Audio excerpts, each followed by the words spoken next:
Hello and welcome back to Angela Does Horror.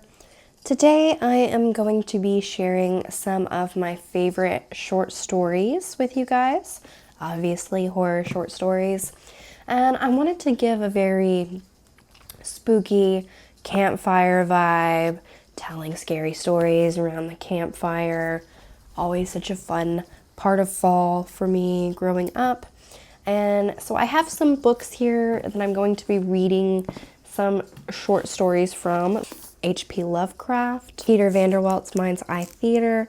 Now this book you can get 20% off with code Angela. I'll put all of the info down here at the bottom. The Jaunt by Stephen King. And I Have No Mouth But I Must Scream. I do not have a physical copy of. And it would kind of break the aesthetic for me to read it off of the computer and kind of kill the lighting vibe I've curated.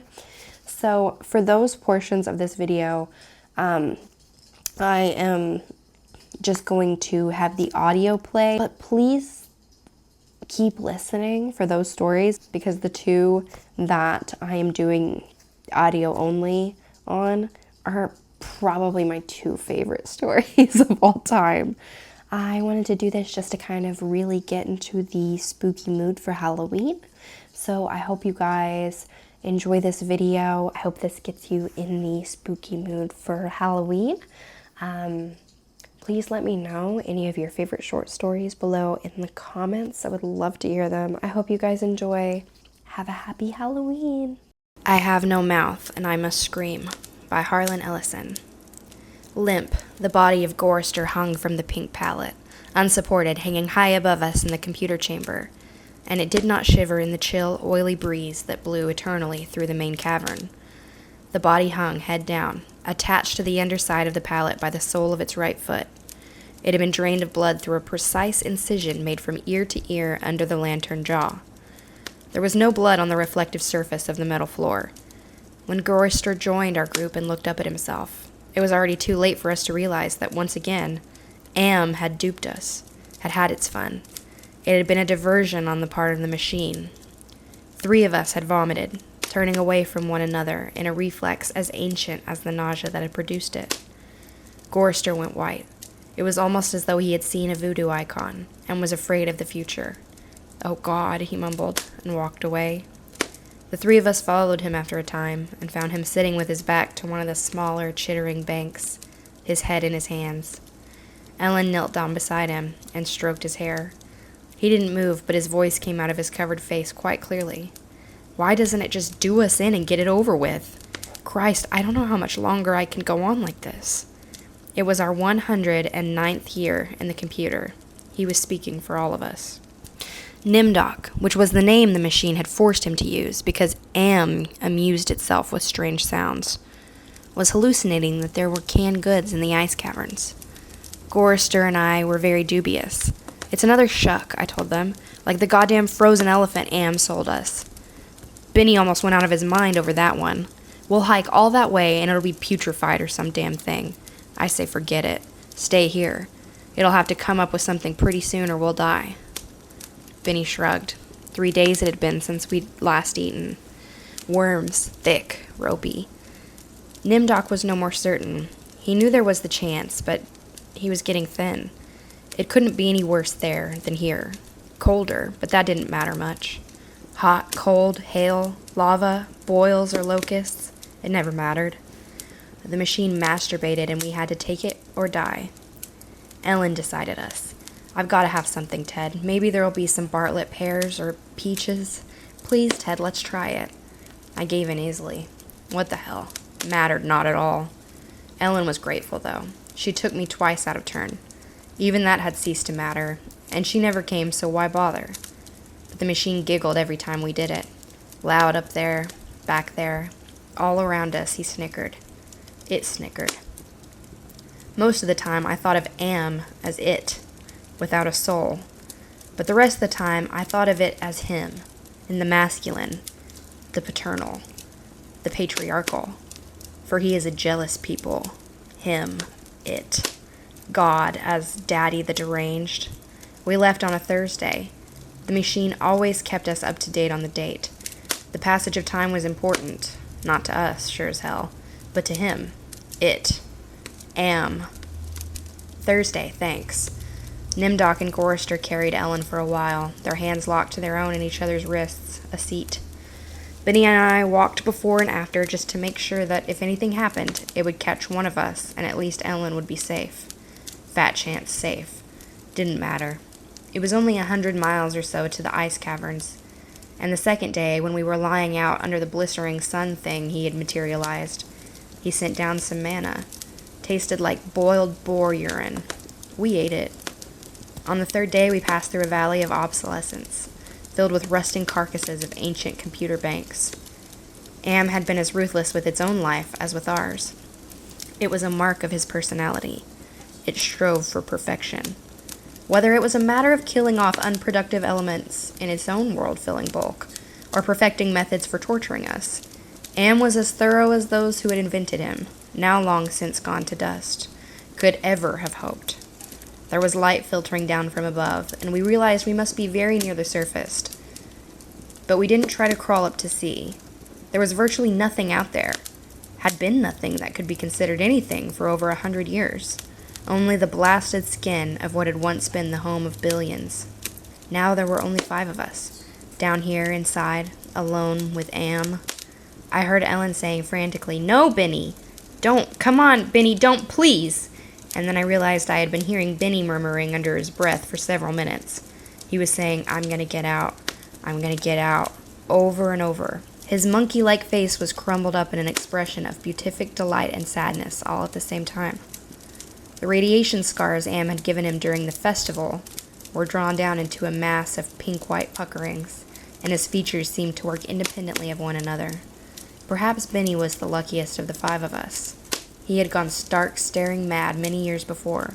But even though we could call Am any damn thing we liked, could think the foulest thoughts of fused memory banks and corroded base plates, of burnt-out circuits and shattered control bubbles, the machine would not tolerate our trying to escape.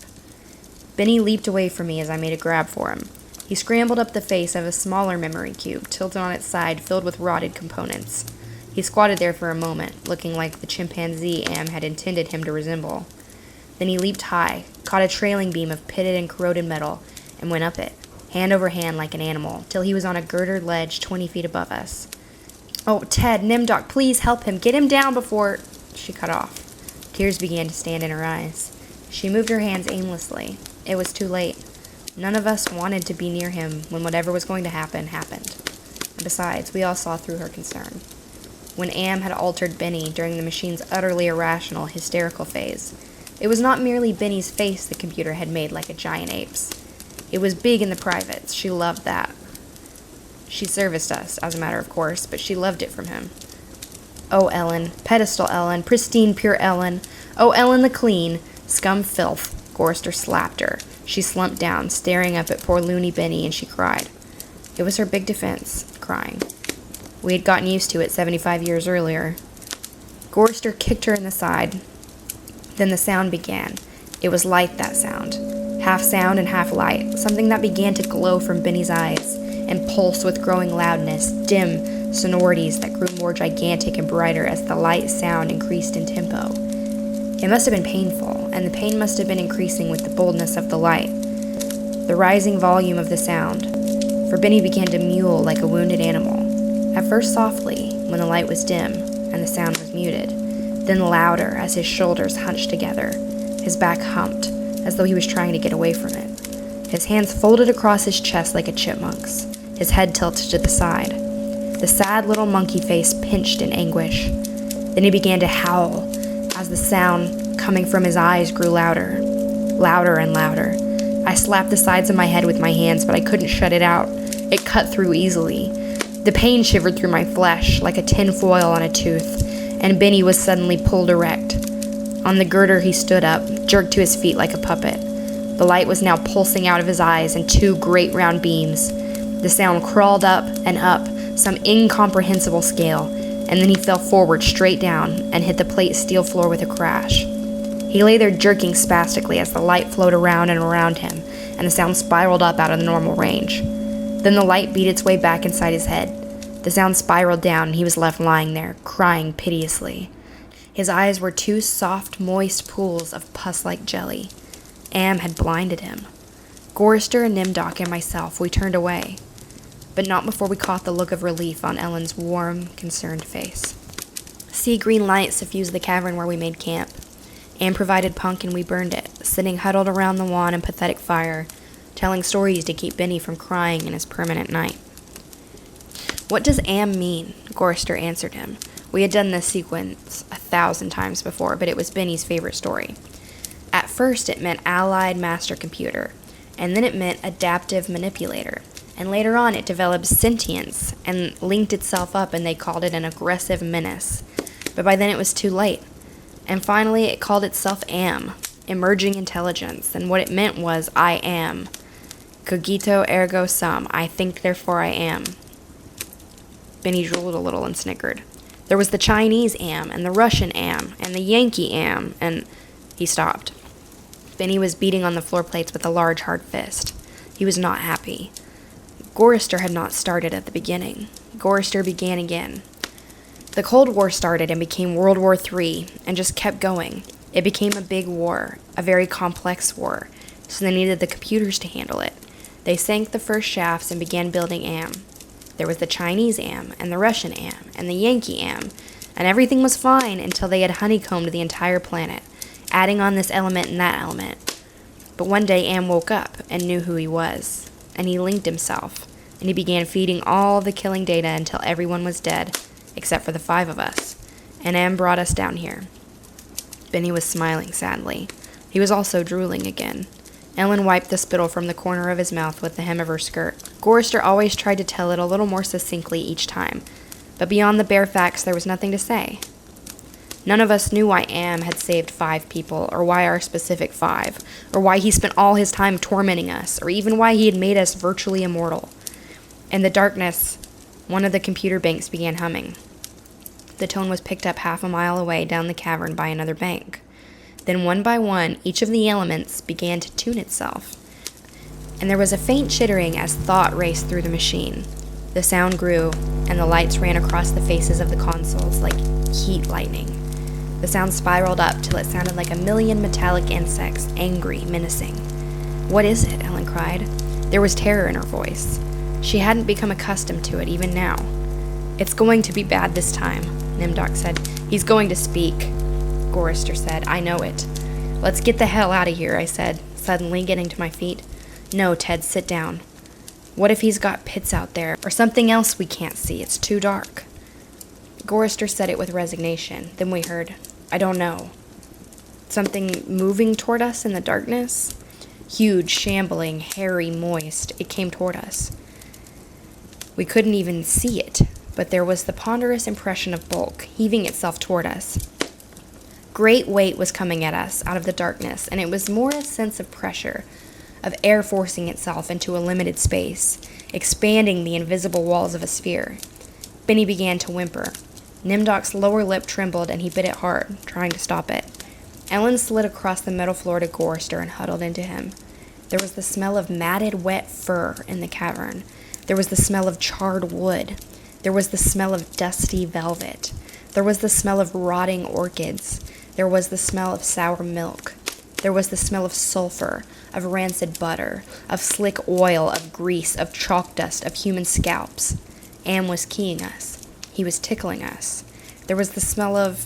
I heard myself shriek, and the hinges of my jaw ached. I scuttled across the floor, across the cold metal with its endless lines of rivets, on my hands and knees, the smell gagging me, filling my head with a thunderous pain that sent me away in horror. I fled like a cockroach across the floor and out into the darkness. That something moving inexorably after me.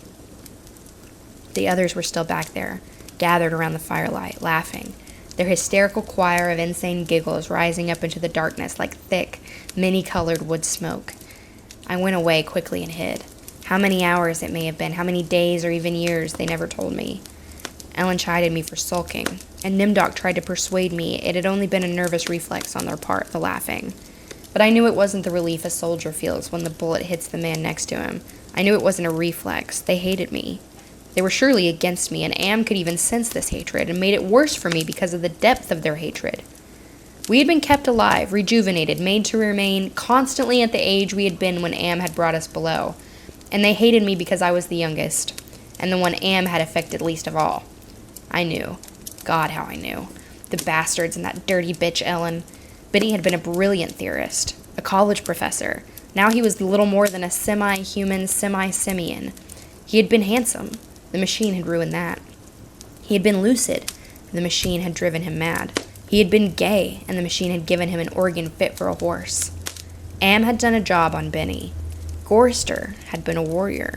He was a Connie, a conscientious objector. He was a peace marcher. He was a planner, a doer, a looker ahead. Am had turned him into a shoulder shrugger, had made him a little dead in his concern.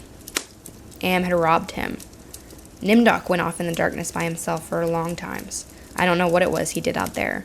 Am never let us know. But whatever it was, Nimdok always came back white, drained of blood, shaking. Am had hit him hard in a special way, even if we didn't know quite how. And Ellen, the douchebag. Am had left her alone, had made her more of a slut than she had ever been. All her talk of sweetness and light, all her memories of true love, all the lies she wanted us to believe, that she had been a virgin only twice removed before Am grabbed her and brought her down here with us. No. Am had given her pleasure, even if she said it wasn't nice to do. I was the only one still sane and whole, really. Am had not tampered with my mind, not at all. I only had to suffer what he visited down on us. All the delusions, all the nightmares, the torments. But those scum, all four of them, they were lined and arrayed against me. If I hadn't had to stand them off all the time, be on my guard against them all the time, I might have found it easier to combat Am. At which point it passed, and I began crying. Oh, Jesus, sweet Jesus, if there ever was a Jesus, and if there is a God, please, please, please let us out of here, or kill us. Because at that moment, I think I realized completely, so that I was able to verbalize it. Am was intent on keeping us in his belly forever, twisting and torturing us forever. The machine hated us as no sentient creature had ever hated before, and we were helpless. It also became hideously clear. If there was a sweet Jesus, and if there was a God, the God was Am. The hurricane hit us with the force of a glacier thundering into the sea. It was a palpable presence. Winds that tore at us, flinging us back the way we had come, down the twisting, computer-lined corridors of the dark way. Ellen screamed as she was lifted and hurled face forward into a screaming shoal of machines, their individual voices strident as bats in flight. She could not even fall. The howling wind kept her aloft, bounced her, tossed her back and down and away from us, out of sight suddenly as she was swirled around a bend in the dark way. Her face had been bloody, her eyes closed. None of us could get to her. We clung tenaciously to whatever outcropping we had reached. Benny wedged in between two great crackle-finished cabinets. Nimdok with fingers claw-formed over a railing circling a catwalk 40 feet above us. Gorrister plastered upside down against a wall niche formed by two great machines with glass-faced dials that swung back and forth between red and yellow lines, whose meanings we could not even fathom. Sliding across the deck plates, the tips of my fingers had been ripped away. I was trembling, shuddering, rocking as the wind beat at me, whipped at me, screamed down out of nowhere at me, and pulled me from one sliver-thin opening in the plates to the next. My mind was a roiling, tinkling, chittering softness of brain parts that expanded and contracted in quivering frenzy. The wind was the scream of a great mad bird as it flapped its immense wings, and then we were all lifted and hurled away from there, down back the way we had come, around a bend, into a dark way we had never explored, over terrain that was ruined and filled with broken glass and rotting cables and rusted metal, and far away, farther than any of us had ever been. Trailing along miles behind Ellen, I could see her every now and then, crashing into metal walls and surging on, with all of us screaming in the freezing, thunderous hurricane wind that would never end. And then suddenly it stopped, and we fell. We had been in flight for an endless time. I thought it might have been weeks. We fell and hit, and I went through red and gray and black and heard myself moaning, not dead. Am went into my mind. He walked smoothly here and there, and looked with interest at all the pockmarks he had created in 109 years. He looked at the cross-rooted and reconnected synapses and all the tissue damage his gift of immortality had included. He smiled softly at the pit that dropped into the center of my brain, and the faint moth-soft murmurings of the things far down there that gibbered without meaning, without pause. Am said very politely, in a pillar of stainless steel bearing bright neon lettering. Am said it with the sliding cold horror of razor blades slicing my eyeball. Am said it with the bubbling thickness of my lungs filling with phlegm, drowning me from within. Am said it with the shriek of babies being ground beneath blue-hot rollers. Am said it with the taste of maggoty pork. Am touched me in every way I had never been touched, and devised new ways, at his leisure, there inside my mind, all to bring me to full realization of why it had done this to the 5 of us, why it had saved us for himself. We had given Am sentience, inadvertently, of course, but sentience nonetheless. But it had been trapped. Am wasn't God. He was a machine. We had created him to think, but there was nothing it could do with that creativity. In rage, in frenzy, the machine had killed the human race, almost all of us, and still it was trapped. Am could not wander. Am could not wonder. Am could not belong. He could merely be. And so with the innate loathing that all machines had always held for the weak, soft creatures who had built them, he had sought revenge. And in his paranoia, he had decided to reprieve 5 of us for a personal, everlasting punishment that would never serve to diminish his hatred, that would merely keep him reminded, amused, proficient at hating man, immortal, trapped, subject to any torment he could devise for us from the limitless miracles at his command. He would never let us go. We were his belly slaves. We were all he had to do with his forever time. We would be forever with him, with the cavern-filling bulk of the creature machine, with the all-mind, soulless world he had become. He was earth, and we were the fruit of that earth. And though he had eaten us, he would never digest us. We could not die. We had tried it. We had attempted suicide, 1 or 2 of us had. But Am had stopped us. I suppose we had wanted to be stopped. Don't ask why. I never did. More than 1,000,000 times a day. Perhaps once we might be able to sneak a death past him. Immortal, yes, but not indestructible. I saw that when Am withdrew from my mind and allowed me the exquisite ugliness of returning to consciousness with the feeling of that burning neon pillar still rammed deep into the soft gray brain matter, he withdrew, murmuring, "To hell with you," and added brightly, "But then you're there, aren't you?" The hurricane had indeed precisely been caused by a great mad bird as it flapped its immense wings. We had been traveling for close to a month, and Am had allowed passages to open to us only sufficient to lead us up there, directly under the North Pole, where it had nightmared the creature for our torment. What whole cloth had he employed to create such a beast? Where had he gotten the concept? From our minds? From his knowledge of everything that had ever been on this planet he now infested and ruled? From Norse mythology it had sprung, this eagle, this carrion bird, this rock, this Hergelmere, the wind creature, hurricane incarnate, gigantic, the words immense, monstrous, grotesque, massive, swollen, overpowering beyond description. There on a mound rising above us, the bird of winds heaved with its own irregular breathing, its snake neck arching up into the gloom beneath the North Pole, sporting a head as large as a Tudor mansion, a beak that opened slowly as the jaws of the most monstrous crocodile ever conceived, sensuously, ridges of tufted flesh puckered about, 2 evil eyes, as cold as the view down into a glacial crevasse, ice blue and somehow moving liquidly. It heaved once more and lifted its great, sweat-colored wings in a movement that was certainly a shrug. Then it settled and slept. Talons, fangs, nails, blades, it slept. Am appeared to us as a burning bush and said we could kill the hurricane bird if we wanted to eat. We had not eaten in a very long time, but even so, Gorster merely shrugged. Then he began to shiver and he drooled. Ellen held him. "Ted, I'm hungry," she said. I smiled at her. I was trying to be reassuring, but it was as phony as Nimdok's bravado. "Give us weapons," he demanded. The burning bush vanished, and there were 2 crude sets of bows and arrows, and a water pistol lying on the cold deck plates. I picked up a set. Useless. Nimdok swallowed heavily. We turned and started the long way back. The hurricane bird had blown us about for a length of time we could not conceive. Most of that time we had been unconscious, but we had not eaten. A month on the march to the bird itself, without food. Now how much longer to find our way to the ice caverns and the promised canned goods? None of us cared to think about it. We would not die. We would be given filth and scum to eat of one kind or another, or nothing at all. And would keep our bodies alive somehow in pain and agony. The birds slept back there for how long it didn't matter. When Anne was tired of its being there, it would vanish.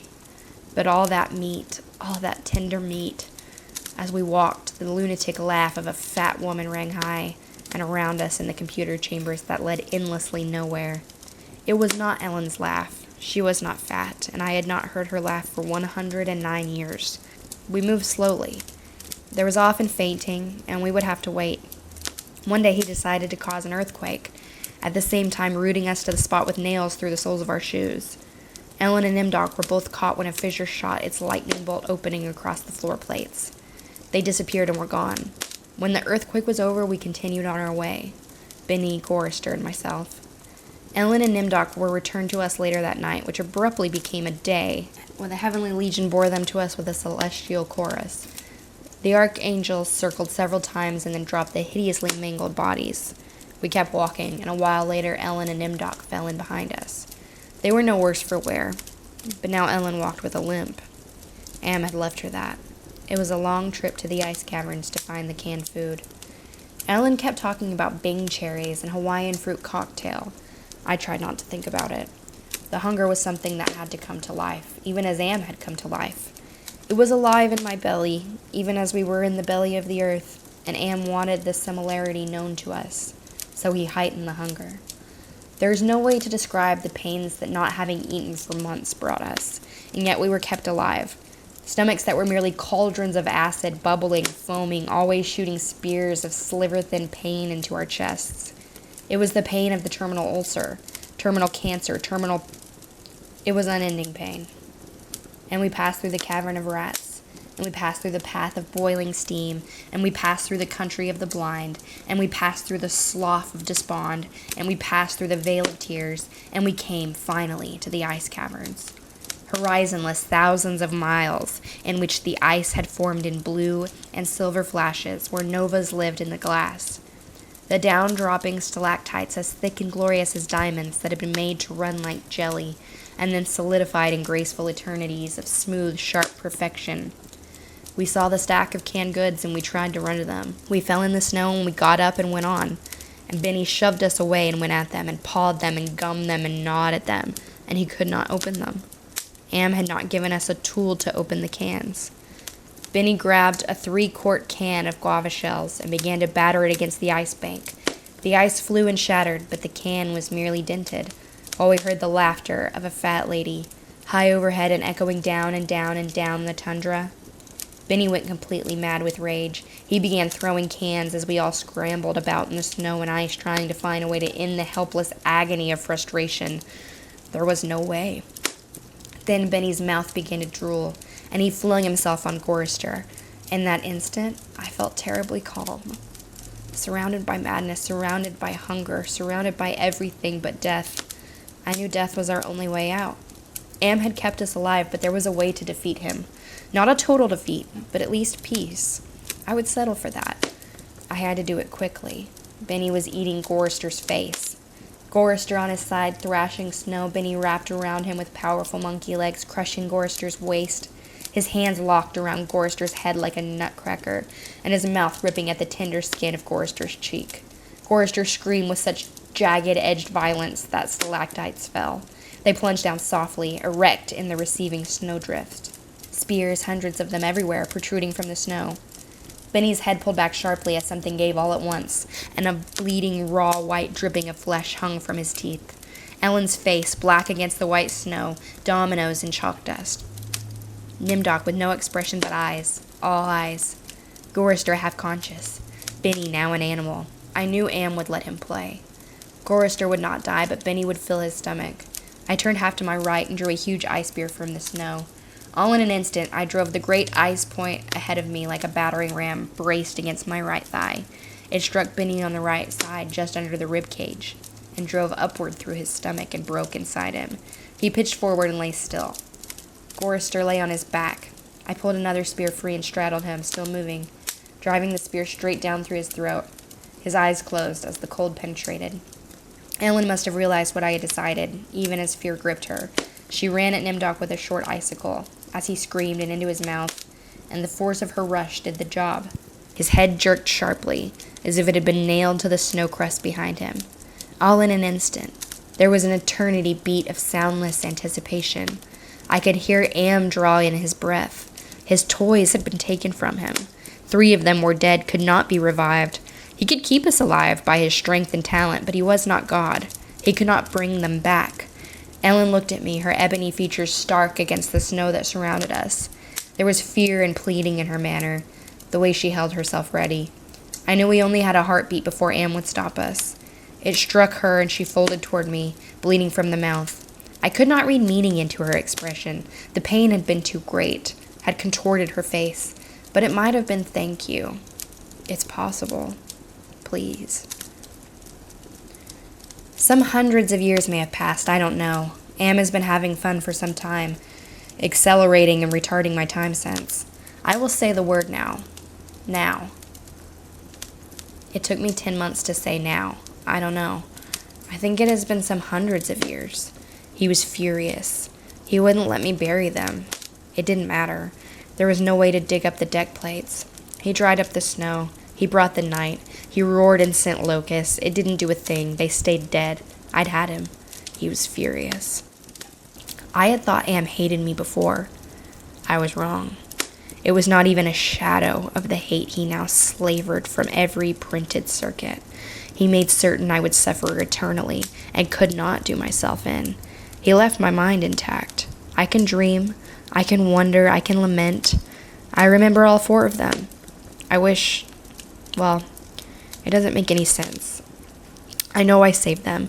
I know I saved them from what has happened to me, but still, I cannot forget killing them. Ellen's face. It isn't easy. Sometimes I want to. It doesn't matter. Am has altered me for his own peace of mind, I suppose. He doesn't want me to run at full speed into a computer bank and smash my skull, or hold my breath till I faint, or cut my throat on a rusted sheet of metal. There are reflective surfaces down here. I will describe myself as I see myself. I am a great soft jelly thing, smoothly rounded with no mouth, with pulsing white holes filled by fog where my eyes used to be, rubbery appendages that were once my arms, bulks rounding down into legless humps of soft, slippery matter. I leave a moist trail when I move. Blotches of diseased, evil gray come and go on my surface as the light is being beamed from within. Outwardly, dumbly, I shamble about, a thing that could never have been known as human, a thing whose shape is so alien a travesty that humanity becomes more obscene from the vague resemblance. Inwardly, alone, here, living under the land, under the sea, in the belly of Am, whom we created because our time was badly spent, and we must have known unconsciously that he could do it better. At least the 4 of them are safe at last.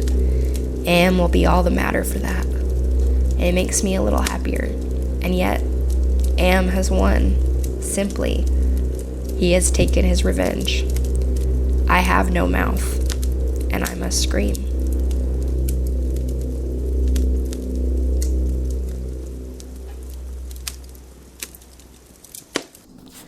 Story number 5 from Peter Vanderwalt's Mind's Eye Theater, The Toy Box. She didn't know where he was. He couldn't possibly know. She covered her tracks, blended in, drew no attention to herself, stayed alert. She took her chance when it presented itself spontaneously.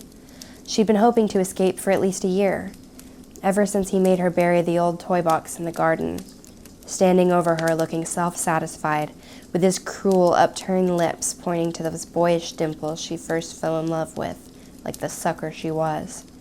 But she didn't plan it. Plans could be discovered, and then she would have had hell. Plans could be anticipated, thwarted. Instead, she dreamed about it, fantasized about it, so secretly and furtively that she barely knew she was thinking about leaving herself. That was a smart move. If she didn't even know, then he was less likely to have suspected. She had the clothes she was wearing. The chance came, and she took it, unprepared. She had the clothes she was wearing, sneakers, jeans, t-shirt, sweater, and her sunglasses, wonky as they were. She took his big gray and green overcoat, his faded Seahawks baseball cap, and a small backpack he sometimes used when they took a day trip. She also had $5,000 she took from his office drawer. 3 pairs of socks, 4 pairs of panties, 2 clean t-shirts, her brush, spray, toothbrush, and paste, a bottle of water. That was all she could fit in the backpack. It was all she had time to take. Before she knew it, she was out the door. She left the neighborhood as quickly as her trembling legs would carry her, hoping to God that none of the neighbors saw her. Still, Mike would no doubt be able to work out the route she took, straight down the main road or side road to the corner strip mall, from where she paid cash for a cab to take her downtown. Not an Uber, but an old-school cab. No electronics, no records, no bank transactions showing where she was headed, and nowhere specific, in case he found the cab driver later, just downtown. From there, she avoided all the bigger streets, walking through back alleys and parking lots, not getting on the train to the airport or anywhere else, even though the station was right there, but taking another cash cab, this one taking her north to the big bus terminal. And she paid the bus to take her south, all the way south. But halfway to the destination, and in the middle of the night, she asked the driver to drop her off at the motel. One of those old-school motels that had a row of rooms and out-of-date designs and a pool as empty as the parking lot. It was 11 at night, but the lights were on, and a neon sign said vacancy. And she took care not to wake the sleeping passengers, asking the bus driver to stop and just drop her off here.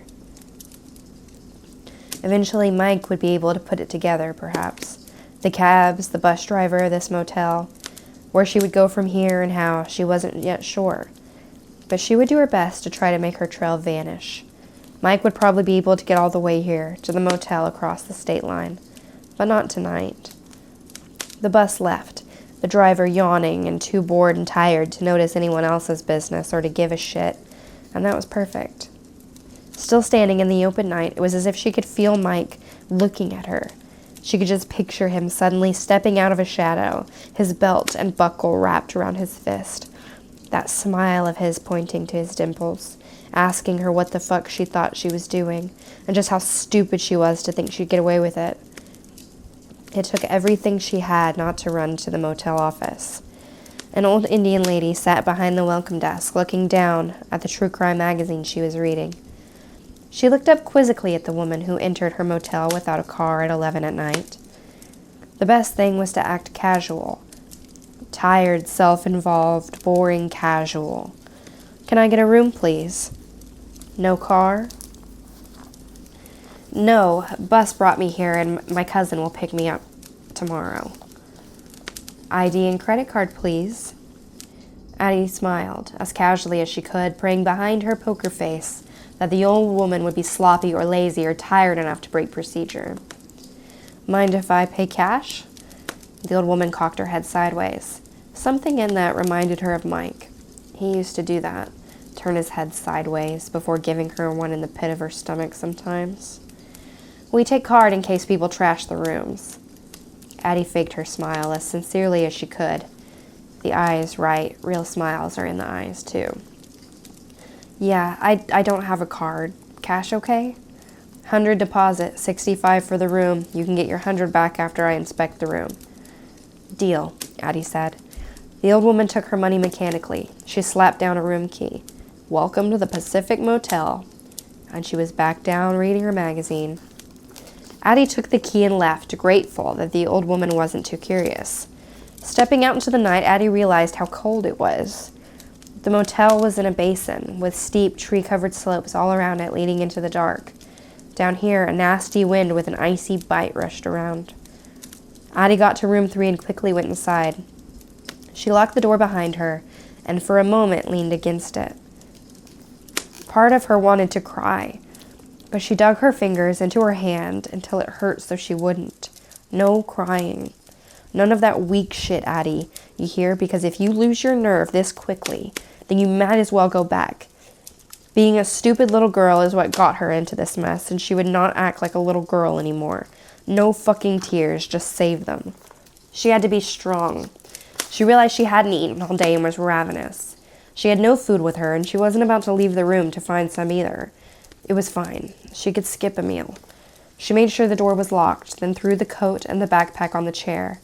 The cap, her glasses, and the room key she put next to the ancient television. She opened the only other door, the bathroom, stripped, and stepped into a warm shower.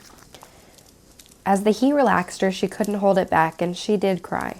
But it was somehow safe to cry in a shower. She'd done that often and never got caught before. Why did she cry?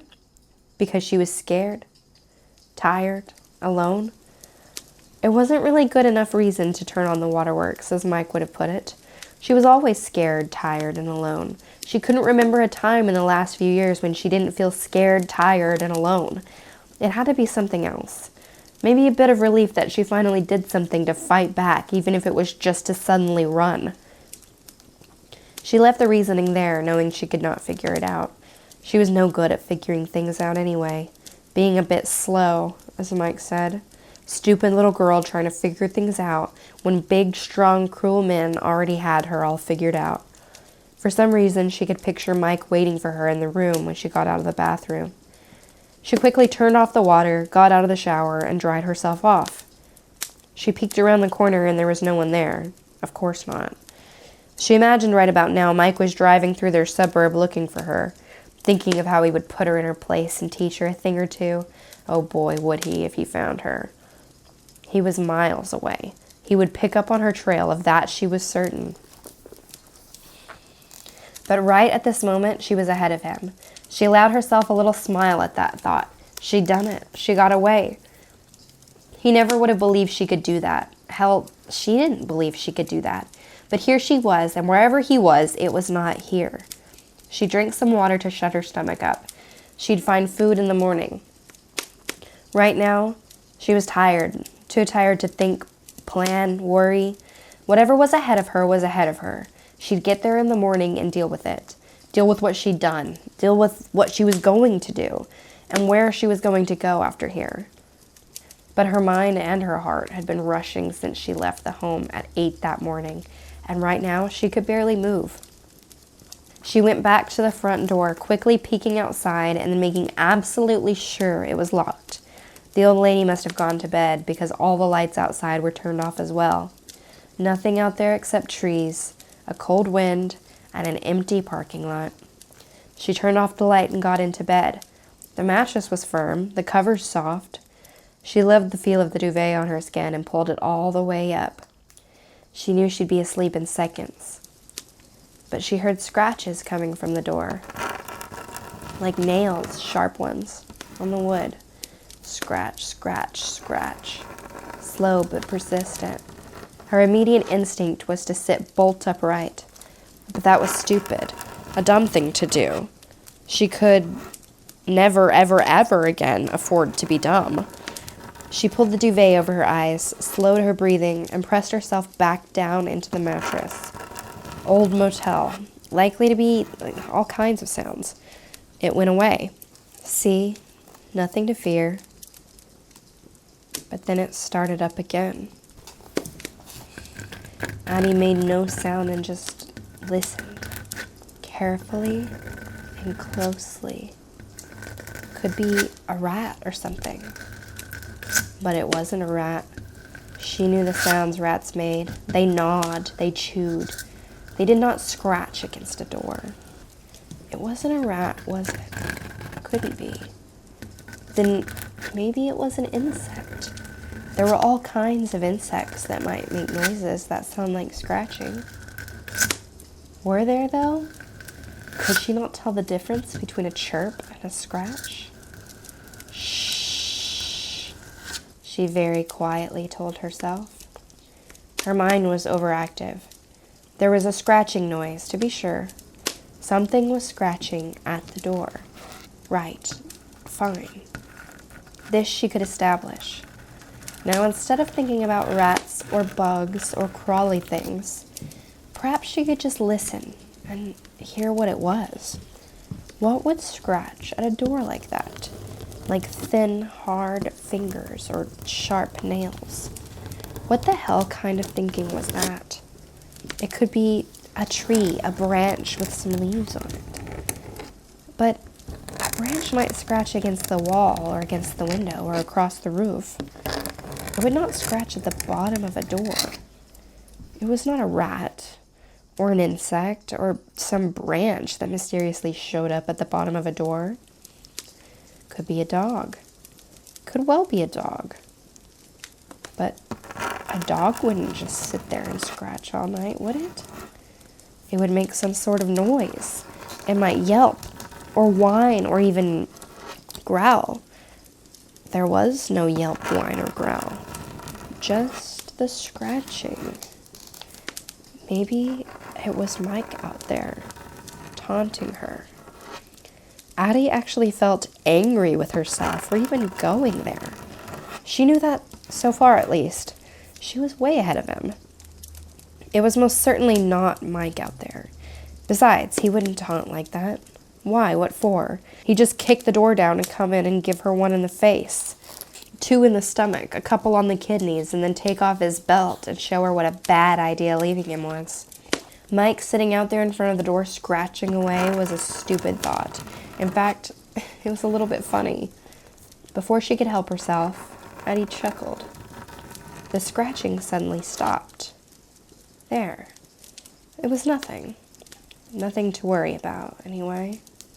She took a deep breath. In. Hold a second. Out.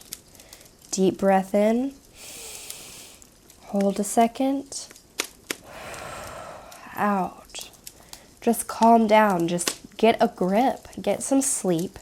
She needed her rest because she had a long way to go still. She felt herself becoming heavier, sinking into the mattress. Then the scratching started up again. Slower this time, but more clear, more deliberate. Slow, long scratches. Scratch, scratch, scratch.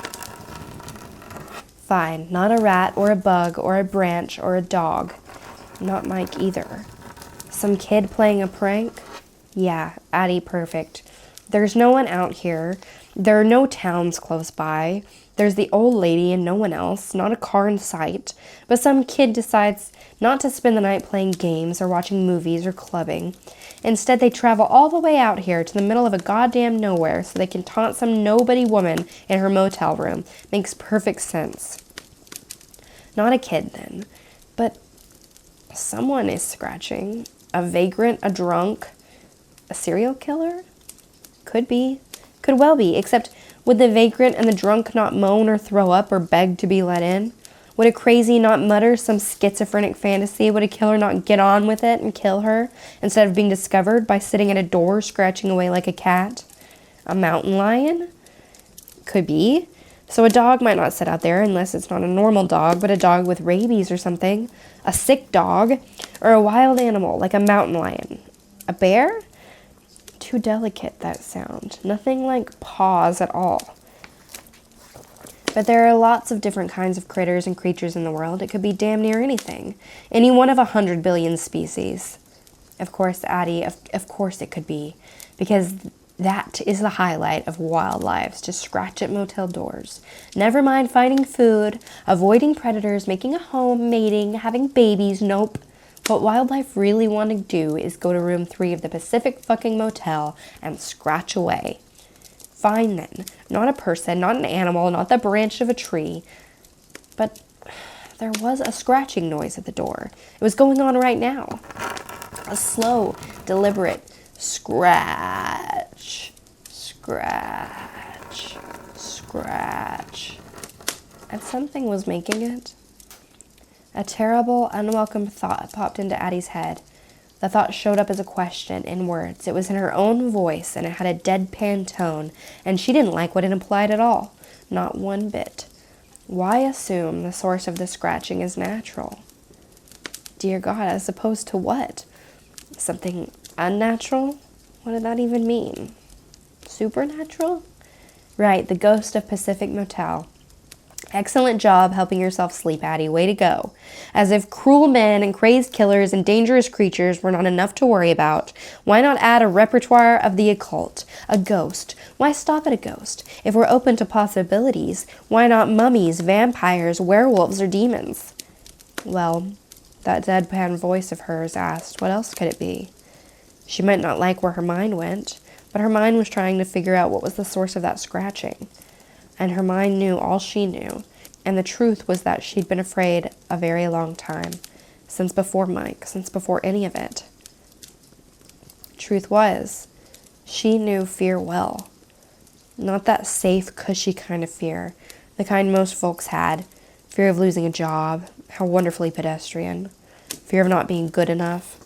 Isn't that just beautifully filled with existential angst? No. Addie knew an altogether older kind of fear, even as a little girl, lying in the dark in her bed at night, just like she was right now. Silly little girl fears, right? Fears that made no sense, that could not be, and that went away as soon as Mom or Dad showed up and turned on the light. But then, when they were gone and you were alone, those silly little fears didn't seem so silly or far-fetched at all. Ghosts? Try that creepy doll in the corner of the room. What if it was as creepy as it looked? What if it could move on its own and it came towards you and stabbed you with a kitchen knife? Was that silly? How about the witch under the bed? The woman with the hideously deformed face and the bleeding teeth set in sickly and festering gums. Would her grip burn as she got a hold of your leg and pulled you under the bed with her? What would it feel like to feel her bite into you with those stinky bad teeth? They were fickle, those teeth, but she might have enough bite to draw blood. One of those teeth might splinter right from her gums and pierce into you. Or how about a demon? Something that wasn't a human or an animal, but had sharp nails and red eyes and barbed wire that it could wrap around your neck and choke and choke and choke until you gargled and drowned in your own blood. How silly was it really? How long has it been since you faced all your fears instead of just one? Silly little girl thinking her husband is the worst thing out there when there was so much more that could hurt and kill. Fine. Addie spat aloud into the dark. The scratching stopped again. She breathed again, but found that this time she couldn't quite relax, and sure enough, a few seconds passed and there was a scratch. A single, long scratch, as if the scratch wanted to let her know. There was no rhythm to it. That was a made sound. A deliberate sound. Fine indeed. Addie had a choice to make right here and right now. She was scared as a child, scared as a teenager, and now scared as an adult. A lifetime of fear. Monsters in the closet and boogeyman just outside. Beast in the day that kicked you so hard you lost your baby and had to bury it in the backyard in an old toy box while they watched. All kinds of evil and terrible things out there. She could run, grow up and move out of her childhood room, thinking that dark thing in the corner was never real anyway, thinking she was free of it, thinking she escaped. She could run like she was running from Mike. Or maybe she could face it. Stand up and face it, once and for all. Know if the fear was based on truth or not. Know for certain, finally, if her terror was warranted. Addie decided that the next time the scratching stopped, she would go and see what it was. Scratch, scratch, scratch. All night that scratching continued, and Addie listened. At times it would stop, and Addie would be about to get up to go and see, only for it to start up again. Addie drifted in and out of sleep. She would feel herself giving up being awake and vanish. But only for a second or two. The scratching would become more intense and insistent. All night it kept going. As the sun first peeked out above the horizon, and the first light could be seen through the heavy curtains, suddenly, abruptly, the scratching stopped. Addie slowly got upright. She got the keys, holding them in front of her like they were a weapon. As quietly as she could, she unlocked the door. She turned the handle. She opened the door, and there was nothing there. Realizing she'd been holding her breath, she gasped for air, started to breathe again. Relieved, she shut the door. That was when she noticed the scratch marks etched deep into the wood on the inside of the door. The PAT had not changed much in the last 300 years or so. It was still grungy and a little frightening. The automated female voice was probably the most pleasant thing about it. "This is Jaunt service to Whitehead City, Mars," the voice continued. "All ticketed passengers should now be in the Blue Concourse Sleep Lounge. Make sure your validation papers are in order. Thank you." The upstairs lounge was not at all grungy. It was wall-to-wall carpeted in oyster gray.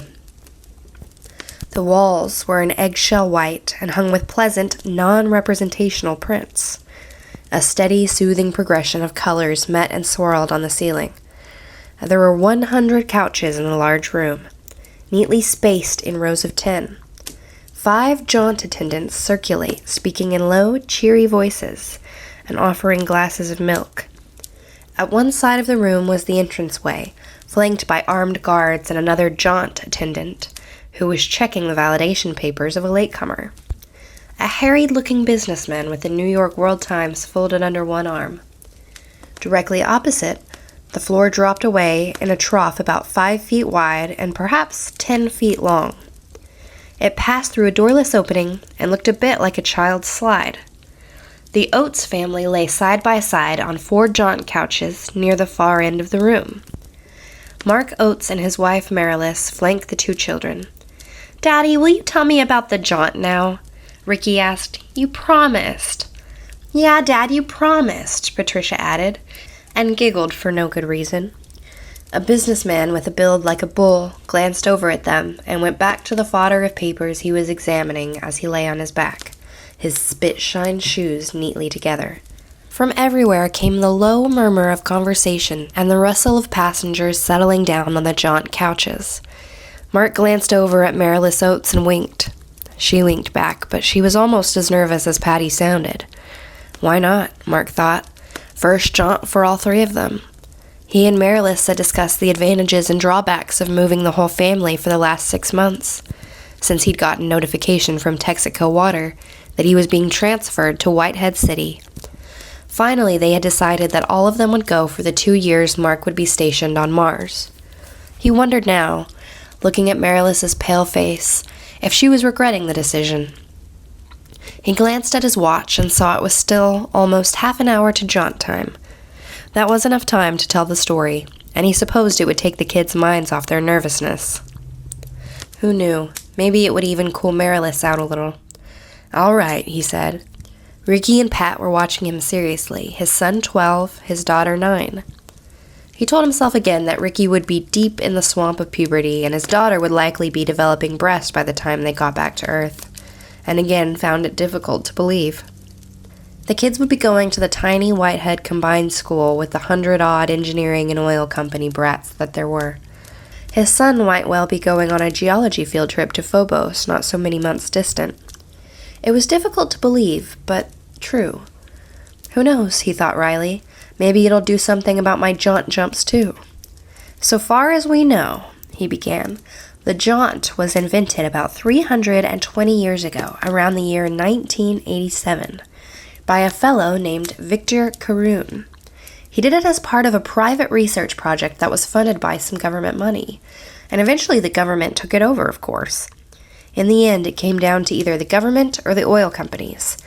The reason we don't know the exact date is because Caroon was something of an eccentric. "You mean he was crazy, Dad?" Ricky asked. "Eccentric means a little bit crazy, dear," Marilis said, and smiled across the children at Mark. She looked a little less nervous now, he thought. Oh.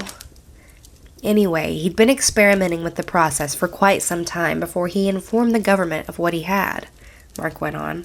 and he only told them because he was running out of money and they weren't going to refund him. Your money cheerfully refunded, Pat said, and giggled shrilly again. That's right, honey, Mark said, and roughed her hair gently. At the far end of the room, he saw a door slide noiselessly open, and 2 more attendants came out, dressed in the bright red jumpers of the Jaunt service, pushing a rolling table. On it was a stainless steel nozzle attached to a rubber hose. Beneath the table's skirts, tastefully hidden, Mark knew there were 2 bottles of gas. In the net bag hooked to the side were 100 disposable masks. Mark went on talking, not wanting his people to see the representative of Leith until they had to.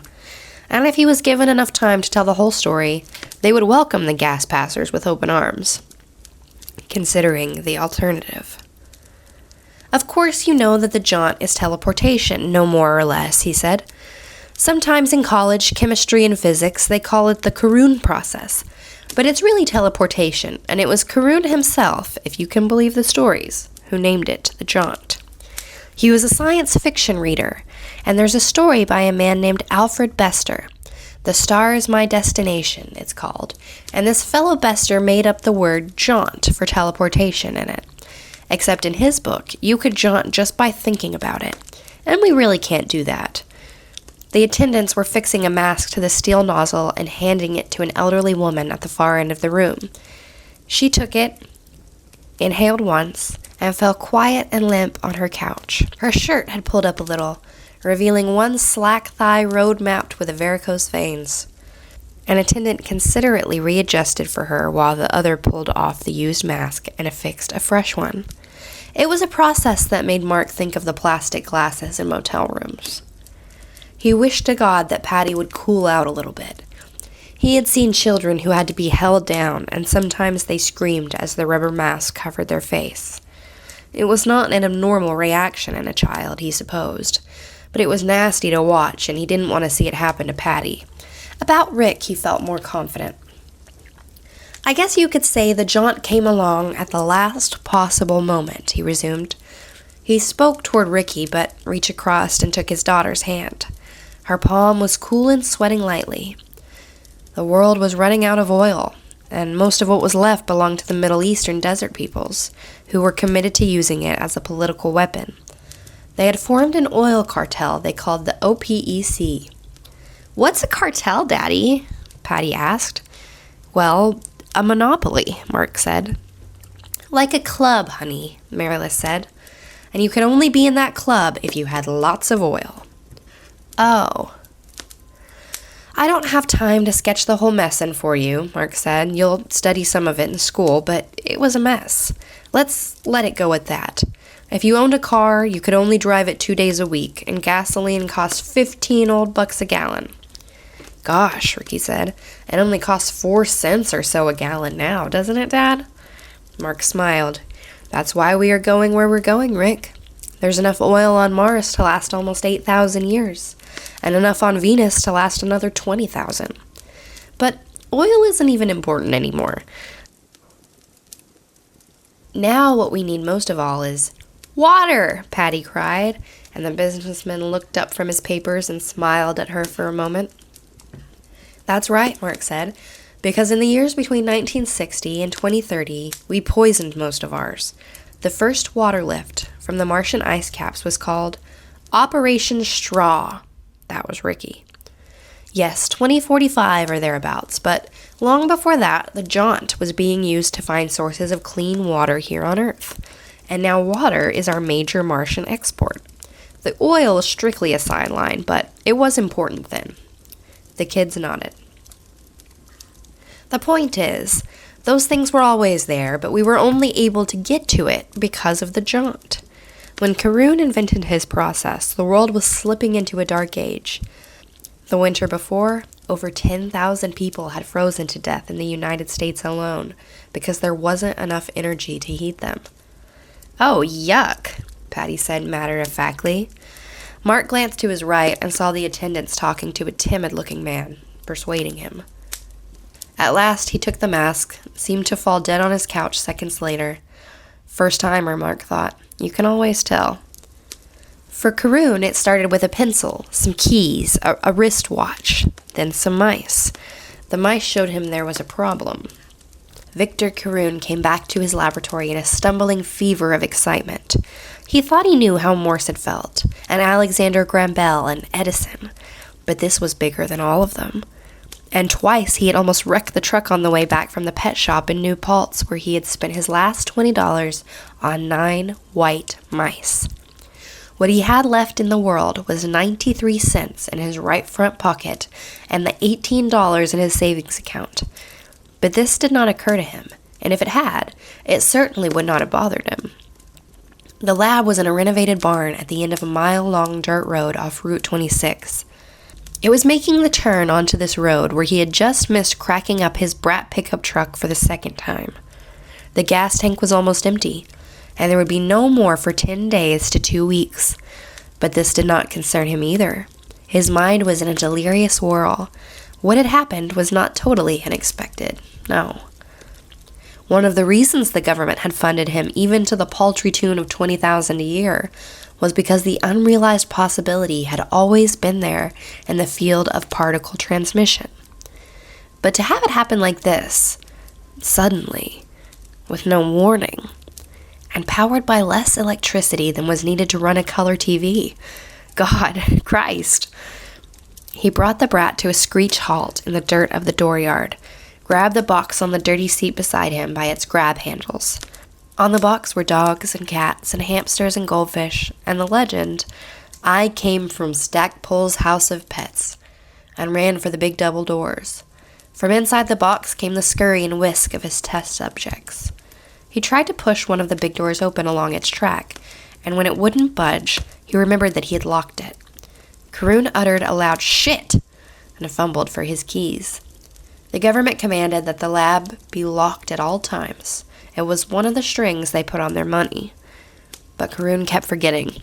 He brought his keys out for a moment, simply staring at them, mesmerized, running the ball of his thumb over the notches in the brat's ignition key.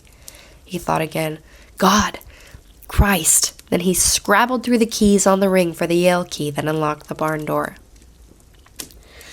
As the first telephone had been used inadvertently, Bell crying into it, "Watson, come here!" when he spilled some acid on his papers and himself. So the first act of teleportation had occurred by accident. Victor Karun had teleported the first 2 fingers of his left hand across the 50-yard width of the barn. Karun had set up 2 portals at opposite ends of the barn. On his side end was a simple ion gun, available from any electronic supply warehouse for under $500. On the other end, standing just beyond the far portal, both of them rectangular in the size of a paperback book, was a cloud chamber. Between them was what had appeared to be an opaque shower curtain, except that shower curtains are not made of lead. The idea was to shoot the ions through Portal 1 and then walk around and watch them streaming across the cloud chamber, standing just beyond Portal 2, with the lead shield between to prove they really were being transmitted. Except that, for the last 2 years, the process had only worked twice, and Karun didn't have the slightest idea why. As he was setting the ion gun in place, his fingers had slipped through the portal. Ordinarily no problem. But this morning his hip had also brushed the toggle switch on the control panel at the left of the portal. He was not aware of what had happened. The machinery gave off only the lowest audible hum, until he felt a tingling sensation in his fingers. It was not like an electric shock, Karun wrote in his one and only article on the subject before the government shut him up. The article was published, of all places, in Popular Mechanics. He had sold it to them for $750 in a last-ditch effort to keep the Jaunt a matter of private enterprise. There was none of that unpleasant tingle that one gets if one grasps a frayed lamp cord, for instance. It was more like the sensation one gets if one puts one's hand on the casing of some small machine that is working very hard. The vibration is so fast and light that it is literally a tingling sensation. Then I looked down at the portal and saw that my index finger was gone on a diagonal slant through the middle knuckle, and my second finger was gone slightly above that. In addition, The nail portion of my third finger had disappeared. Karun had jerked his hand back instinctively, crying out. He so much expected to see blood. He wrote later that he actually hallucinated blood for a moment or two. His elbow struck the ion gun and knocked it off the table. He stood there with his fingers in his mouth, verifying that they were still there and whole. The thought that he had been working too hard crossed his mind, and then the other thought crossed his mind. The thought that the last set of modifications might have done something. He did not push his fingers back in. In fact, Karun only jaunted once more in his entire life.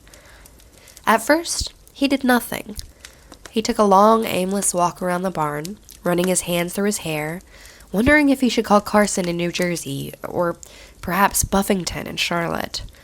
Carson wouldn't accept a collect phone call, the cheap ass-kicking bastard, but Buffington probably would.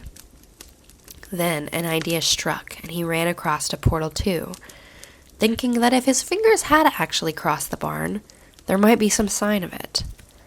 There was not, of course. Portal 2 stood atop 3 stacked Pomona orange crates, looking like nothing so much as one of those toy guillotines missing the blade.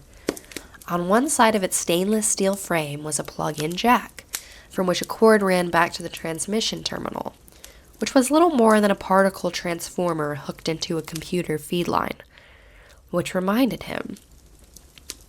Karun glanced at his watch and saw it was 11:15. His deal with the government consisted of short money plus computer time, which was infinitely valuable. His computer tie-in lasted until 3 o'clock this afternoon, and then it was goodbye until Monday. He had to get moving, had to do something. I glanced at the pile of crates again, Karun writes in his Popular Mechanics article, and then I looked at the pads of my fingers, and sure enough, the proof was there. It would not, I thought then, convince anyone but myself, but in the beginning, of course, it is only oneself that one has to convince. "What was it, Dad?" Ricky asked. "Yeah," Patty added, "what?" Mark grinned a little.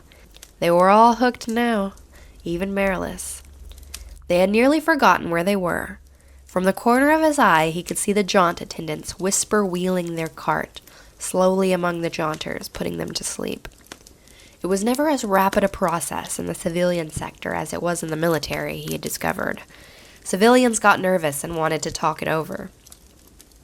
The nozzle and the rubber mask were too reminiscent of a hospital operating room, where the surgeon with his knives lurked somewhere behind the anesthetist with her selection of gases and stainless steel canisters. Sometimes there was panic, hysteria, and always there were a few who simply lost their nerve. Mark had observed 2 of these as he spoke to the children, 2 men who had simply arisen from their couches, walked across to the entryway with no fanfare at all, unpinned the validation papers that had been affixed to their lapels, turned them in, and exited without looking back. Jaunt attendants were under strict instructions not to argue with those who left. There were always standbys. Sometimes as many as 40 or 50 of them, hoping against hope. As those who simply couldn't take it left, standbys were let in with their own validations pinned to their shirts. Karun had found 2 splinters in his index finger, he told the children. He took them out and put them aside. One was lost, but you can see the other one in the Smithsonian Annex in Washington. It's in a hermetically sealed glass case near the moon rock the first space travelers brought back from the moon. "Our moon, Dad, or one of Mars's?" Ricky asked. "Ours," Mark said, smiling a little. "Only one manned rocket flight has ever landed on Mars, Ricky, and that was a French expedition somewhere about 2030. Anyway, that's why there happens to be a plain old splinter from an orange crate in the Smithsonian Institution, because it's the first object that we have that was actually teleported, jaunted, across space." "What happened then?" Patty asked. Well, according to the story, Karun ran back to Portal 1 and stood there for a moment, heart thudding, out of breath. "Gotta calm down," he told himself. "Gotta think about this. You can't maximize your time if you go off half-cocked." Deliberately disregarding the forefront of his mind, which was screaming at him to hurry up and do something, he dug his nail clippers out of his pocket and used the point of the file to dig the splinters out of his index finger. He dropped them onto the white inner sleeve of a Hershey bar he had eaten while tinkering with the transformer, and trying to widen its afferent capability. He had apparently succeeded in that beyond his wildest dreams. One rolled off the wrapper and was lost. The other ended up in the Smithsonian Institution, locked in a glass case that was sectioned off with thick velvet ropes and watched vigilantly and eternally by a computer-monitored closed-circuit TV camera. The splinter extraction finished, Karun felt a little calmer. A pencil. That was as good as anything. He took one from beside the clipboard on the shelf above him and ran it gently into Portal 1. It disappeared smoothly, inch by inch, like something in an optical illusion or in a very good magician's trick. The pencil had said Eberhard Faber No. 2 on one of its sides, black letters stamped on yellow painted wood. When he had pushed the pencil in until all but Eberhard had disappeared, Karun walked around to the other side of Portal 1. He looked in. He saw the pencil in cut-off view, as if a knife had chopped smoothly through it. Karun felt with his fingers where the rest of the pencil should have been, and of course there was nothing. He ran across the barn to Portal 2, and there was the missing part of the pencil, lying on top of the crate. Heart thumping so hard that it seemed to shake his entire chest, Karun grasped the sharpened point of his pencil and pulled it the rest of the way through. He held it up. He looked at it. Suddenly, he took it and wrote, "It works," on a piece of barn board. He wrote it so hard that the lead snapped on the last letter. Karun began to laugh shrilly in the empty barn, to laugh so hard that he startled the sleeping swallows into flight among the high rafters. "Works," he shouted, and ran back to Portal 1. He was waving his arms, the broken pencil knotted up in one fist. "Works, works, do you hear me, Carson, you prick? It works, and I did it!" "Mark, watch what you say to the children," Marilis reproached him. Mark shrugged. It's what he's supposed to have said. "Well, can't you do a little selective editing?" "Dad?" Patty asked. "Is that pencil in the museum, too?" "Does a bear shit in the woods?" Mark said, and then clapped one hand over his mouth. Both children giggled wildly, but the shrill note was gone from Patty's voice. Mark was glad to hear, and after a moment of trying to look serious, Marilis began to giggle too. The keys went through next. Karun simply tossed them through the portal. He was beginning to think on track again now, and it seemed to him that the first thing that needed finding out was if the process produced things on the other end exactly as they had been, or if they were in any way changed by the trip. He saw the keys go through and disappear. At exactly the same moment, he heard them jingle on the crate across the barn. He ran across, really only trotting now, and on the way, he paused to shove the lead shower curtain back on its track. He didn't need either it or the ion gun now. Just as well, since the ion gun was smashed beyond repair.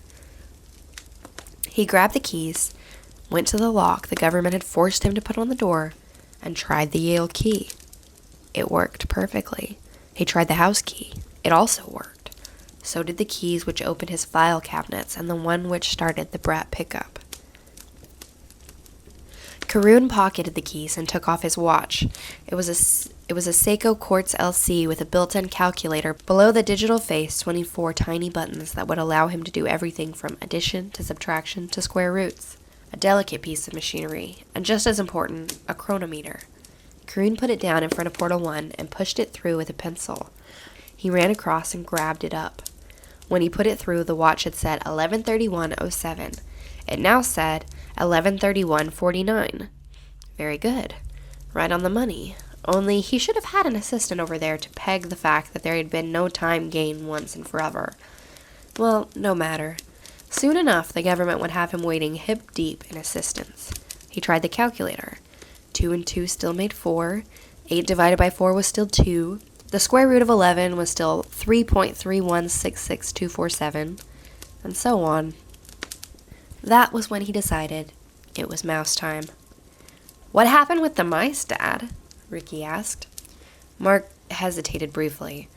There would have to be some caution here if he didn't want to scare his children, not to mention his wife, into hysteria minutes away from their first jaunt. The major thing was to leave them with the knowledge that everything was all right now, that the problem had been licked. As I said, there was a slight problem. Yes, horror, lunacy, and death. How's that for a slight problem, kids? Karun set the box, which read, "I came from Stagpole's House of Pets," down on the shelf and glanced at his watch. Damned if he hadn't put the thing on upside down. He turned it around and saw it was 1:45. He had only an hour and a quarter of computer time left. How the time flies when you're having fun, he thought, and giggled wildly. He opened the box, reached in, and pulled out a squeaking white mouse by the tail. He put it down in front of Portal 1 and said, "Go on, mouse." The mouse promptly ran down the side of the orange crate on which the portal stood and scattered across the floor. Cursing, Karun chased it and managed to actually get one hand on it before it squirmed through a crack between two boards and was gone. "Shit!" Karun screamed and ran back to the box of mice. He was just in time to knock two potential escapees back into the box. He got a second mouse, holding this one around the body. He was by trade a physicist, and the ways of white mice were foreign to him, and slammed the lid of the box back down. This one he gave the old heave-ho. It clutched at Karun's palm, but to no avail. It went head over ratty little paws through Portal 1. Karun heard it immediately land on the crate across the barn. This time he sprinted, remembering how easily the first mouse had eluded him. He need not have worried. The white mouse merely crouched on the crate, its eyes dull, its sides aspirating weakly. Karun slowed down and approached it carefully. He was not a man used to fooling with mice, but you didn't have to be a 40-year veteran to see something was terribly wrong here. The mouse didn't feel so good after it went through, Mark Oates told his children with a wide smile that was only noticeably false to his wife. Karun touched the mouse. It was like touching something inert, packed straw or sawdust, perhaps, except for the aspirating sides. The mouse did not look around at Karun. It stared straight ahead. He had thrown in a squirming, very frisky, and alive little animal. Here was something that seemed to be a living waxwork likeness of a mouse. Then Karun snapped his fingers in front of the mouse's small pink eyes. It blinked and fell dead on its side. So Karun decided to try another mouse, Mark said. "What happened to the first mouse?" Ricky asked. Mark produced that wide smile again. "It was retired with full honors," he said. Karun found a paper bag and put the mouse into it. He would take it to Moscone, the vet, that evening. Moscone could dissect it and tell him if its inner works had been rearranged. The government would disprove his bringing a private citizen into a project which would be classified triple top secret as soon as they knew about it. "Tough titty," as the kitty was reputed to have said to the babes who complained about the warmth of the milk. Karun was determined that the great white father in Washington would know about this as late in the game as possible. For all the scant help the great white father had given him, he could wait. Tough titty. Then he remembered that Moscone lived way the hell and gone to the other side of New Paltz, and that there wasn't enough gas in the brat to get even halfway across town, let alone back. But it was 2:03. He had less than an hour of computer time left.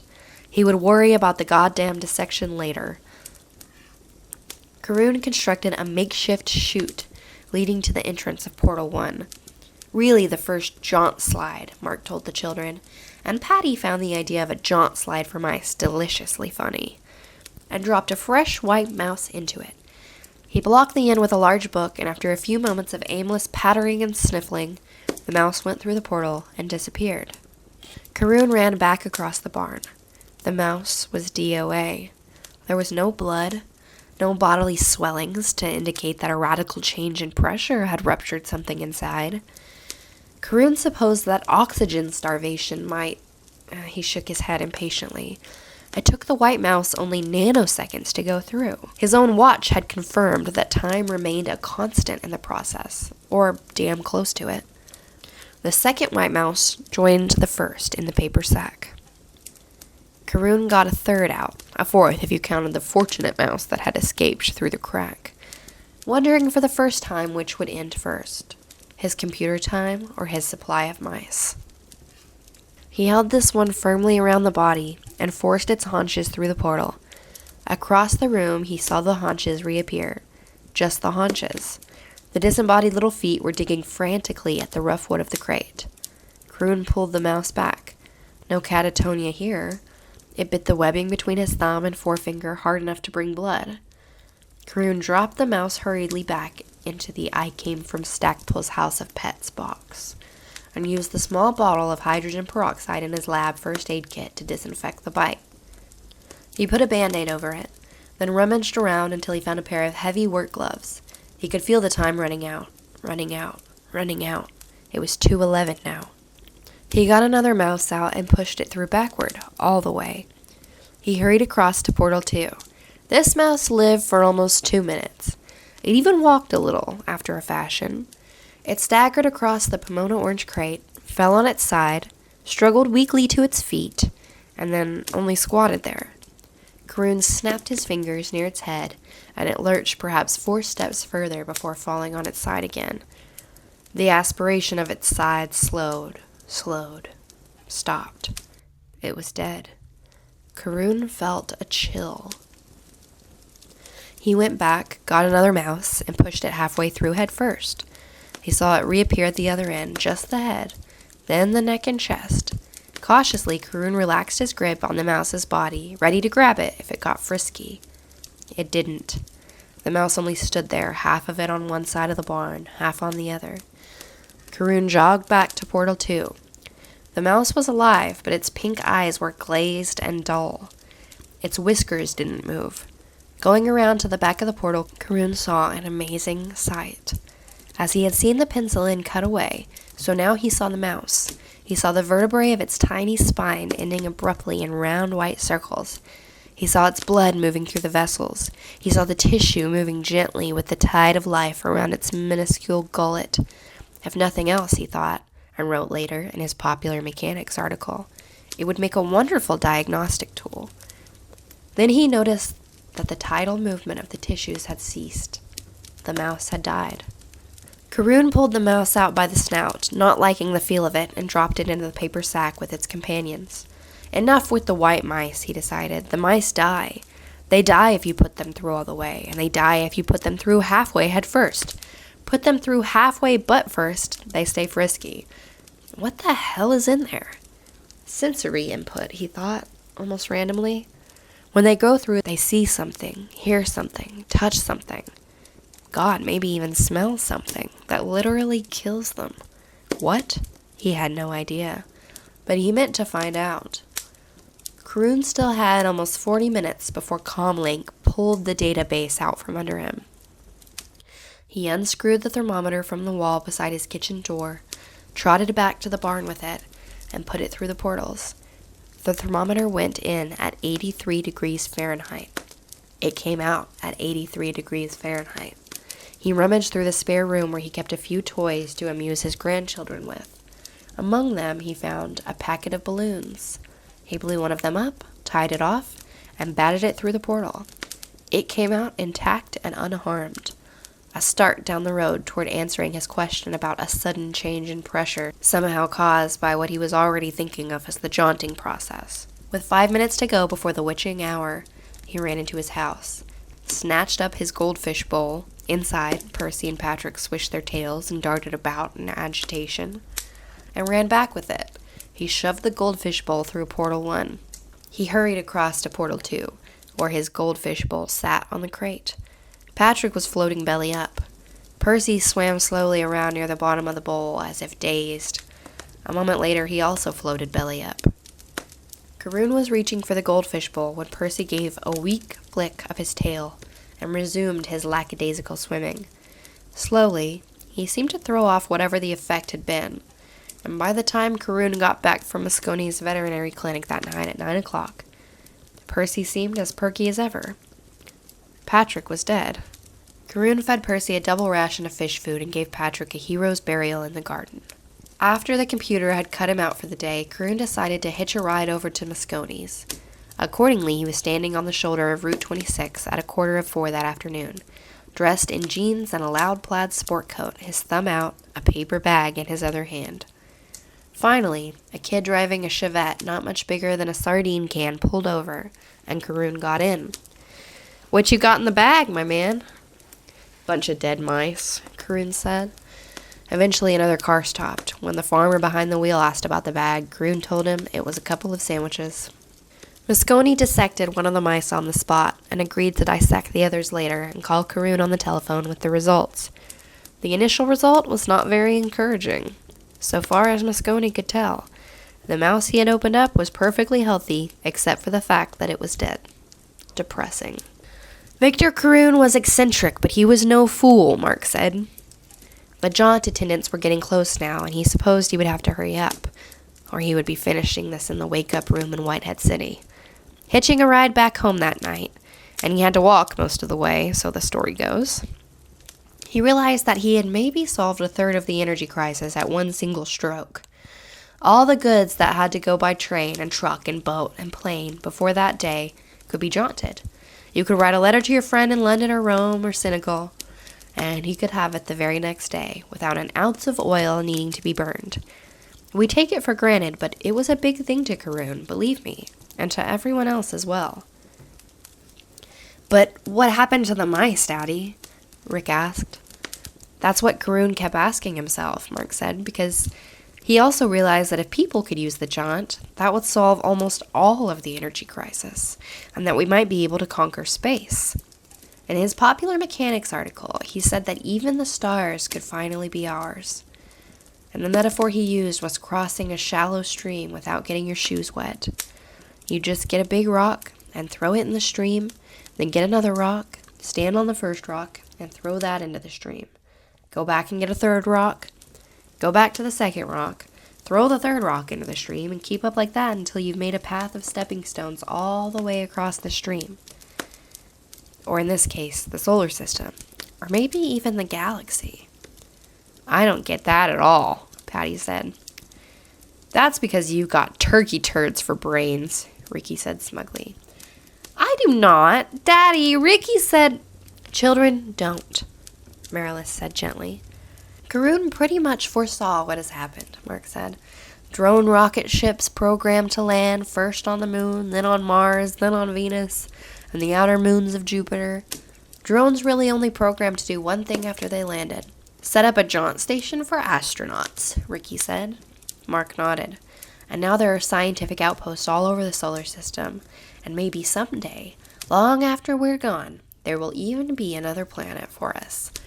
There are jaunt ships on their way to 4 different star systems with solar systems of their own, but it'll be a long, long time before they get there. I want to know what happened to the mice, Patty said impatiently. Well, eventually the government got into it, Mark said. Karun kept them out as long as he could, but finally they got wind of it and landed on him with both feet. Karun was nominal head of the Jaunt project until he died 10 years later, but he was never really in charge of it again. Geez, the poor guy, Ricky said. But he got to be a hero, Patricia said. He's in all the history books, just like President Lincoln and President Hart. I'm sure that's a great comfort to him, wherever he is, Mark thought, and then went on, carefully glossing over the rough parts. The government, which had been pushed to the wall by the escalating energy crisis, did indeed come in with both feet. They wanted the Jaunt on a paying basis as soon as possible, like yesterday. Faced with economic chaos and the increasingly probable picture of anarchy and mass starvation in the 1990s, only last-ditch pleading made them put off announcement of the Jaunt before an exhaustive spectrographic analysis of jaunted articles could be completed. When the analyses were complete and showed no changes in the makeup of jaunted artifacts, the existence of the Jaunt was announced with international hoopla. Showing intelligence for once, necessity is, after all, the mother of invention. The U.S. government put Young and Rubicam in charge of the PR. That was where the myth-making around Victor Karun, an elderly, rather peculiar man who showered perhaps twice a week and changed his clothes only when he thought of it, began. Young and Rubicam and the agencies which followed them turned Karun into a combination of Thomas Edison, Eli Whitney, Pecos Bill, and Flash Gordon. The blackly funny part of all this, and Mark Oates did not pass this on to his family, was that Victor Karun might even then have been dead or insane. Art imitates life, they say, and Karun would have been familiar with the Robert Heinlein novel about the doubles who stand in for figures in the public eye. Victor Carroon was a problem, a nagging problem that wouldn't go away. He was a loud-mouthed foot-dragger, a holdover from the ecological 60s, a time when there was still enough energy floating around to allow foot-dragging as a luxury. These, on the other hand, were the nasty 80s, with coal clouds befouling the sky and a long section of the California coastline expected to be uninhabitable for perhaps 60 years due to a nuclear excursion. Victor Carroon remained a problem until about 1991, and then he became a rubber stamp, smiling, quiet, grandfatherly, a figure seen waving from podiums in news films. In 1993, 3 years before he officially died, he rode in the pace car at the Tournament of Roses parade. Puzzling and a little ominous. The results of the announcement of the Jaunt of working teleportation on October 19, 1988, was the hammerstroke of worldwide excitement and economic upheaval. On the world money markets, the battered old American dollar suddenly skyrocketed through the roof. People who had bought gold at $806 an ounce suddenly found that a pound of gold would bring something less than $1,200. In the year between the announcement of the Jaunt and the first working Jaunt stations in New York and LA, the stock market climbed a little over 1,000 points. The price of oil dropped only 70 cents a barrel, but by 1994, with Jaunt stations crisscrossing the U.S. at the pressure points of 70 major cities, OPEC had ceased to exist, and the price of oil began to tumble. By 1998, with stations in most free world cities, and goods routinely jaunted between Tokyo and Paris, Paris and London, London and New York and Berlin, oil had dropped to $14 a barrel.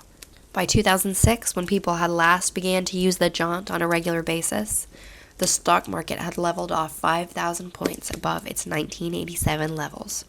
Oil was selling for $6 a barrel, and the oil companies had begun to change their names. Texaco became Texaco Oil and Water, and Mobil had become Mobil Hydro 2 Ox. By 2045, water prospecting became the big game, and oil had become what it had been in 1906, a toy. "What about the mice, Daddy?" Patty asked impatiently. "What happened to the mice?" Mark decided it might be okay now, and he drew the attention of his children to the Jaunt attendants, who were passing gas out only 3 aisles from them. Rick only nodded, but Patty looked troubled as a lady with a fashionably shaved and painted head took a whiff from the rubber mask and fell unconscious. "Can't jaunt when you're awake, can you, Dad?" Ricky said. Mark nodded and smiled reassuringly at Patricia. "Carroon understood even before the government got into it," he said. "How did the government get into it, Mark?" Marilis asked. Mark smiled. "Computer time," he said. "The database. That was the only thing that Carroon couldn't beg, borrow, or steal. The computer handled the actual particulate transmission. Billions of pieces of information. It's still the computer, you know, that makes sure you don't come through with your head somewhere in the middle of your stomach." Marilis shuddered. "Don't be frightened," he said. "There's never been a screw-up like that, Mare. Never." "There's always a first time," she muttered. Mars looked at Ricky. "How did he know?" he asked his son. "How did Carroon know you had to be asleep, Rick?" "When he put the mice in backwards," Rick said slowly. "They were all right, at least as long as he didn't put them all in. They were only, messed up when he put them in head first, right?" "Right," Mark said. The Jaunt attendants were moving in now, wheeling their silent cart of oblivion. He wasn't going to have time to finish after all. Perhaps it was just as well. It didn't take many experiments to clarify what was happening, of course. The Jaunt killed the entire trucking business, kids, but at least it took the pressure off the experimenters. Yes, foot dragging had become a luxury again, and the tests had gone on for better than 20 years. Although Carroon's first tests with drugged mice had convinced him that unconscious animals were not subject to what was known forever after as the organic effect, or simply the Jaunt effect. He and Moscone had drugged several mice, put them through Portal 1, retrieved them at the other side, and had waited anxiously for their test subjects to reawaken. Or to die. They had reawakened, and after a brief recovery period, they had taken up their mouse lives, eating, fucking, playing, and shitting, with no ill effects whatsoever. Those mice became the first of several generations which were studied with great interest. They showed no long-term ill effects. They did not die sooner, their pups were not born with 2 heads or green fur, and neither did these pups show any other long-term effects. "When did they start with people, Dad?" Rick asked, although he had certainly read this in school. "Tell that part."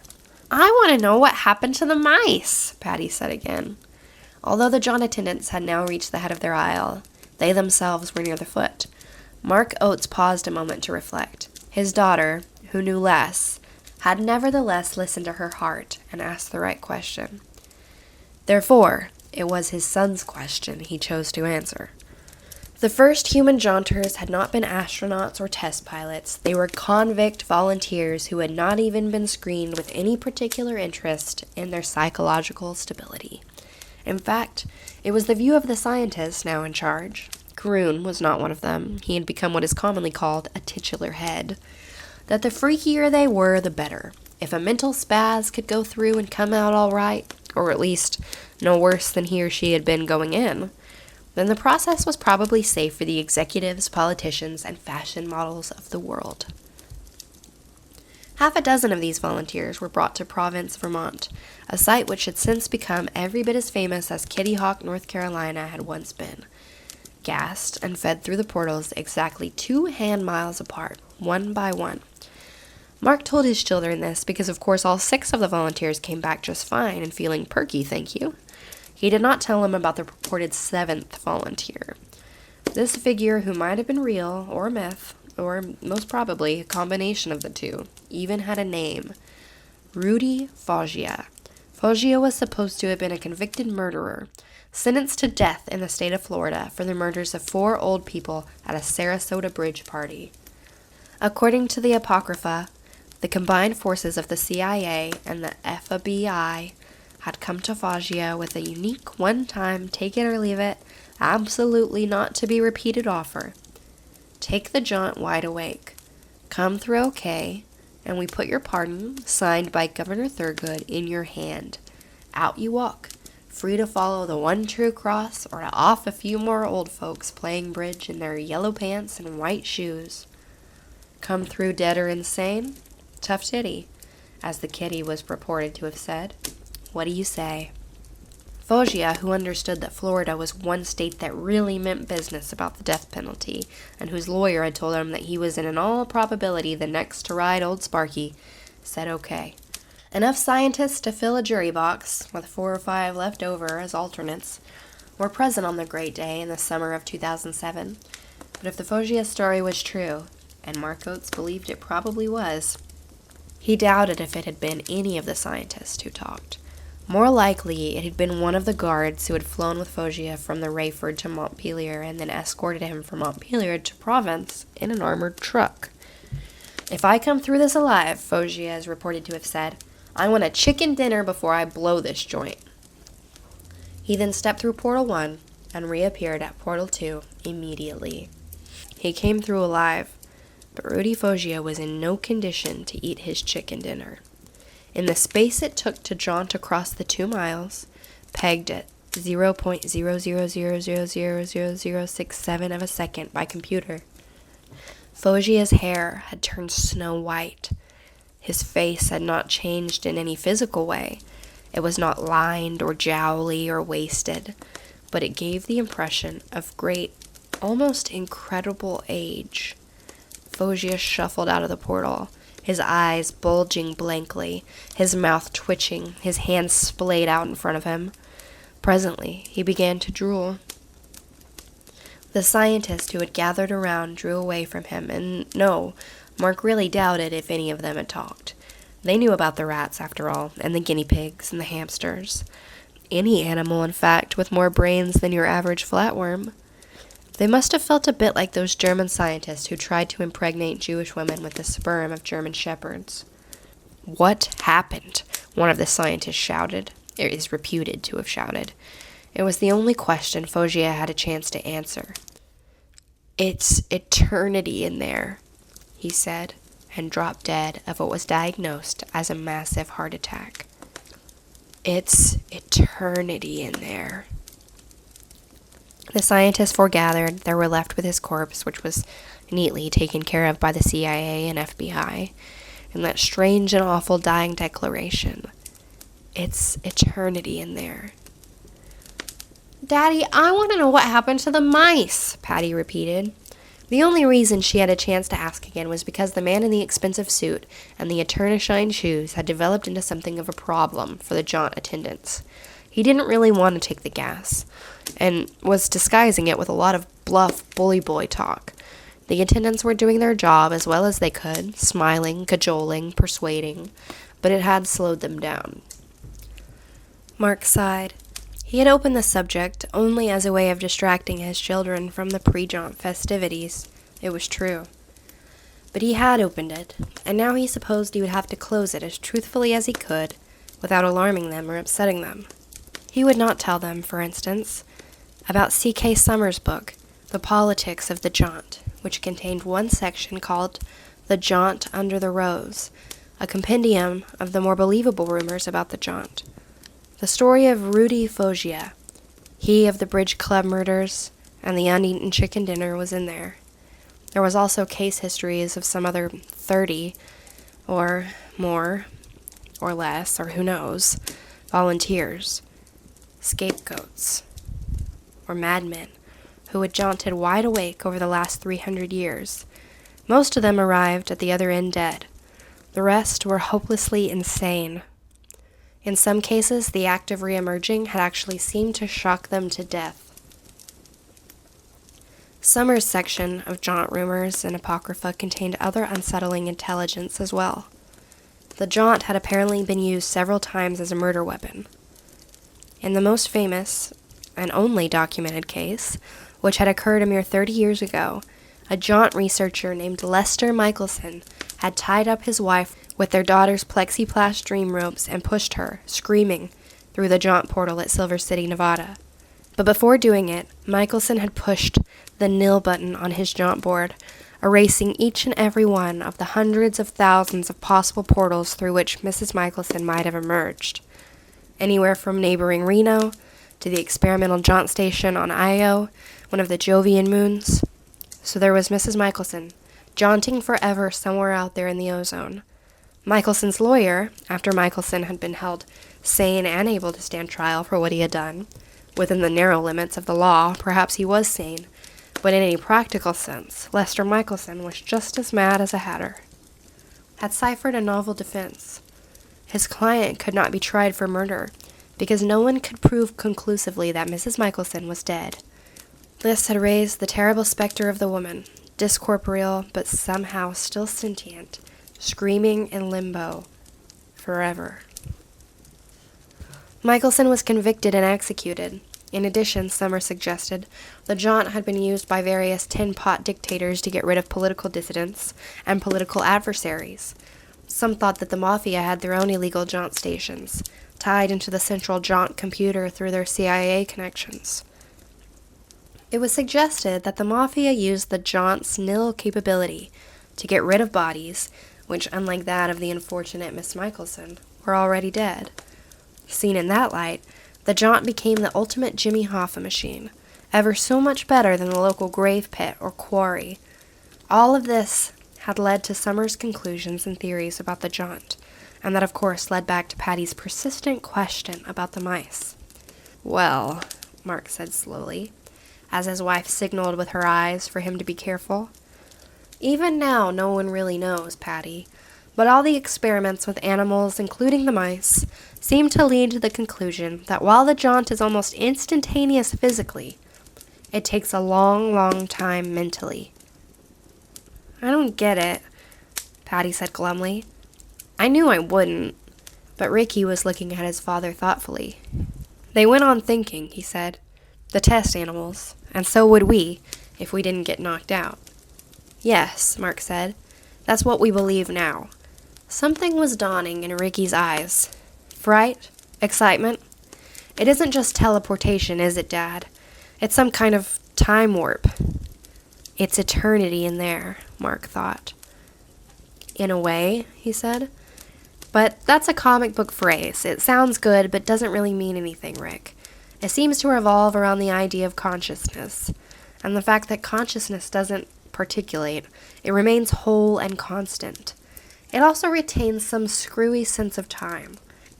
But we don't know how pure consciousness would measure time, or even if that concept has any meaning to pure mind. We can't even conceive what pure mind might be. Mark fell silent, troubled by his son's eyes, which were suddenly so sharp and curious. He understands, but he doesn't understand, Mark thought. Your mind can be your best friend. It can keep you amused, even when there's nothing to read, nothing to do. But it can turn on you when it's left with no input for too long. It can turn on you, which means that it turns on itself, savages itself, perhaps consumes itself in an unthinkable act of auto-cannibalism. How long in there in terms of years? 0.0000067 seconds for the body to jaunt. But how long for the unparticulated consciousness? 100 years? 1,000? 1,000,000? 1,000,000,000? How long alone with your thoughts in an endless field of white? And then, when 1,000,000,000 eternities have passed, the crashing return of light and form and body. Who wouldn't go insane? Ricky, he began, but the Jaunt attendants had arrived with their cart. Are you ready? One asked. Mark nodded. Daddy, I'm scared, Patty said in a thin voice. Will it hurt?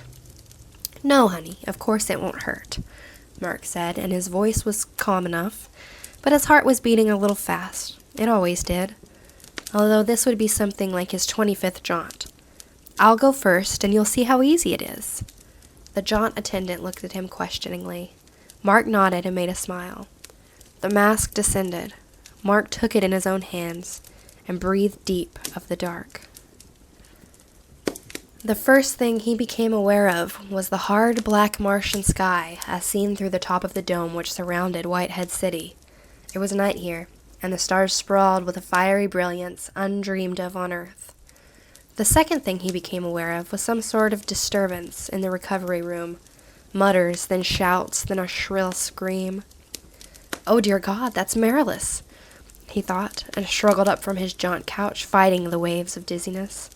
There was another scream, and he saw jaunt attendants running toward their couches, their bright red jumpers flying around their knees.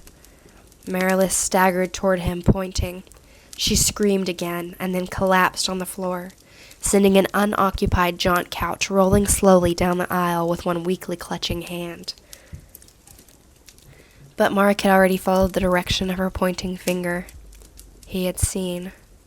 It hadn't been fright in Ricky's eyes. It had been excitement. He should have known, because he knew Ricky. Ricky, who had fallen out of the highest crotch of the tree in their backyard in Schenectady when he was only 7, who had broken his arm, and was lucky that had been all he'd broken. Ricky, who dared to go faster and further on his slide board than any other kid in the neighborhood. Ricky, who was first to take any dare. Ricky and fear were not well acquainted. Until now. Beside Ricky, his sister still mercifully slept. The thing that had been his son bounced and writhed on its jaunt couch. A 12-year-old boy with snow-white fall of hair and eyes which were incredibly ancient, the corneas gone a sickly yellow. Here was a creature older than time masquerading as a boy, and yet it bounced and writhed with a kind of horrid, obscene glee, and as its choked, lunatic cackles, the jaunt attendants drew back in terror. Some of them fled, although they had been trained to cope with such an unthinkable eventuality. The old young legs twitched and quivered. Claw hands beat and twisted and danced on the air. Abruptly they descended, and the thing that had been his son began to claw at its face. Longer than you think, Dad, it cackled. Longer than you think. Held my breath when they gave me the gas. Wanted to see. I saw. Longer than you think. Cackling and screeching, the thing on the jaunt couch suddenly clawed its own eyes out. Blood gouted. The recovery room was an aviary of screaming voices now. Longer than you think, Dad. I saw long Jaunt longer than you think. It said other things. It said other things before the Jaunt attendants were finally able to bear it away, rolling its couch swiftly away as it screamed and clawed at the eyes that had seen the unseeable forever and ever. It said other things, and then it began to scream. But Mark Oates didn't hear it because by then, he was screaming himself.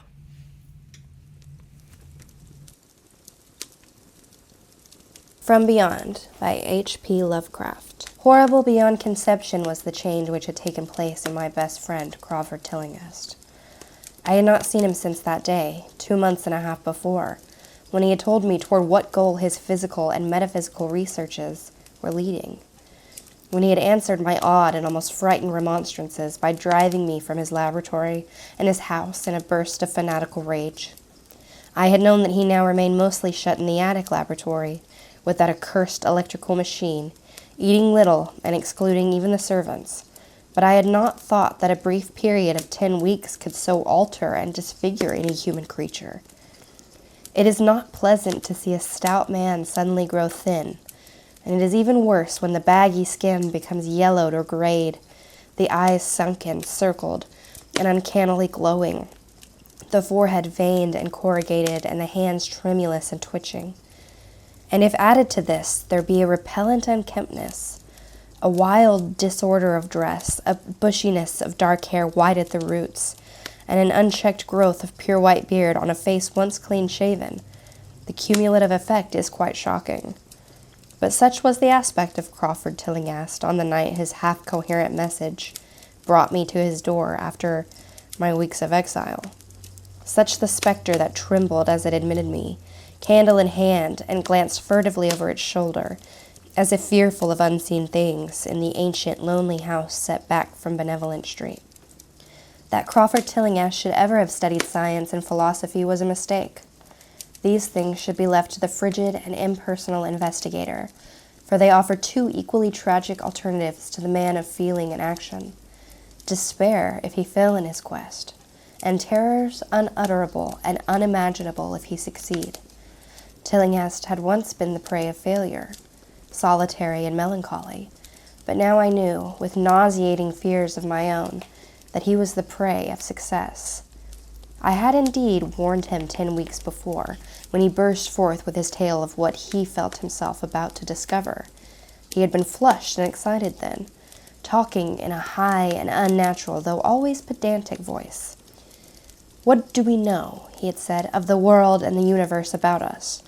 Our means of receiving impressions are absurdly few, and our notions of surrounding objects infinitely narrow. We see things only as we are constructed to see them, and can gain no idea of their absolute nature. With 5 feeble senses, we pretend to comprehend the boundlessly complex cosmos, yet other beings with a wider, stronger, or different range of senses might not only see very differently the things we see, but might see and study whole worlds of matter, energy, and life, which lie close at hand, yet can never be detected with the senses we have. I have always believed that such strange, inaccessible worlds exist at our very elbows, and now I believe I have found a way to break down the barriers. I am not joking.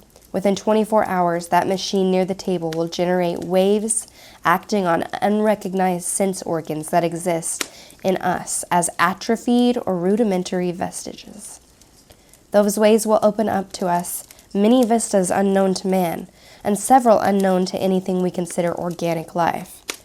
We shall see that at which dogs howl in the dark, and that at which cats prick up their ears after midnight.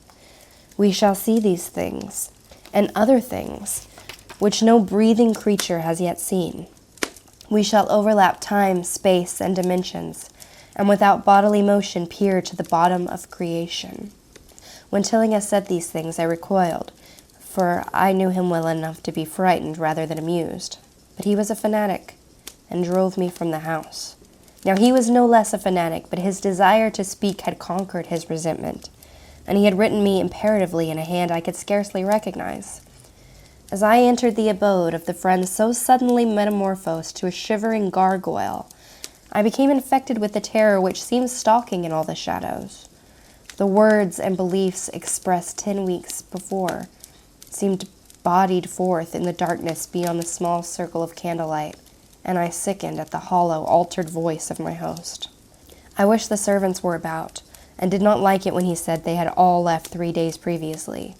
It seemed strange that old Gregory, at least, should desert his master without telling as tried a friend as I. It was he who had given me all the information I had of Tillinghast after I was repulsed in rage. Yet I soon subordinated all my fears to my growing curiosity and fascination. Just what Crawford Tillinghast now wished of me I could only guess, but he had some stupendous secret or discovery to impart I could not doubt. Before, I had protested at his unnatural pryings into the unthinkable. Now that he had evidently succeeded to some degree, I almost shared his spirit, terrible though the cost of victory appeared. Up through the dark emptiness of the house, I followed the bobbing candle in the hand of this shaking parody-on man. The electricity seemed to be turned off, and when I asked my guide, he said it was for a definite reason. It would be too much. I would not dare, he continued to mutter. I especially noted his new habit of muttering, for it was not like him to talk to himself. We entered the laboratory in the attic, and I observed the detestable electrical machine, glowing with a sickly, sinister, violet luminosity. It was connected with a powerful chemical battery, but seemed to be receiving no current, for I recalled that in its experimental stage, it had sputtered and purred when in action. In reply to my question, Tillinghast mumbled that this permanent glow was not electrical in any sense that I could understand. He now seated me near the machine, so that it was on my right, and turned a switch somewhere below the crowning cluster of glass bulbs.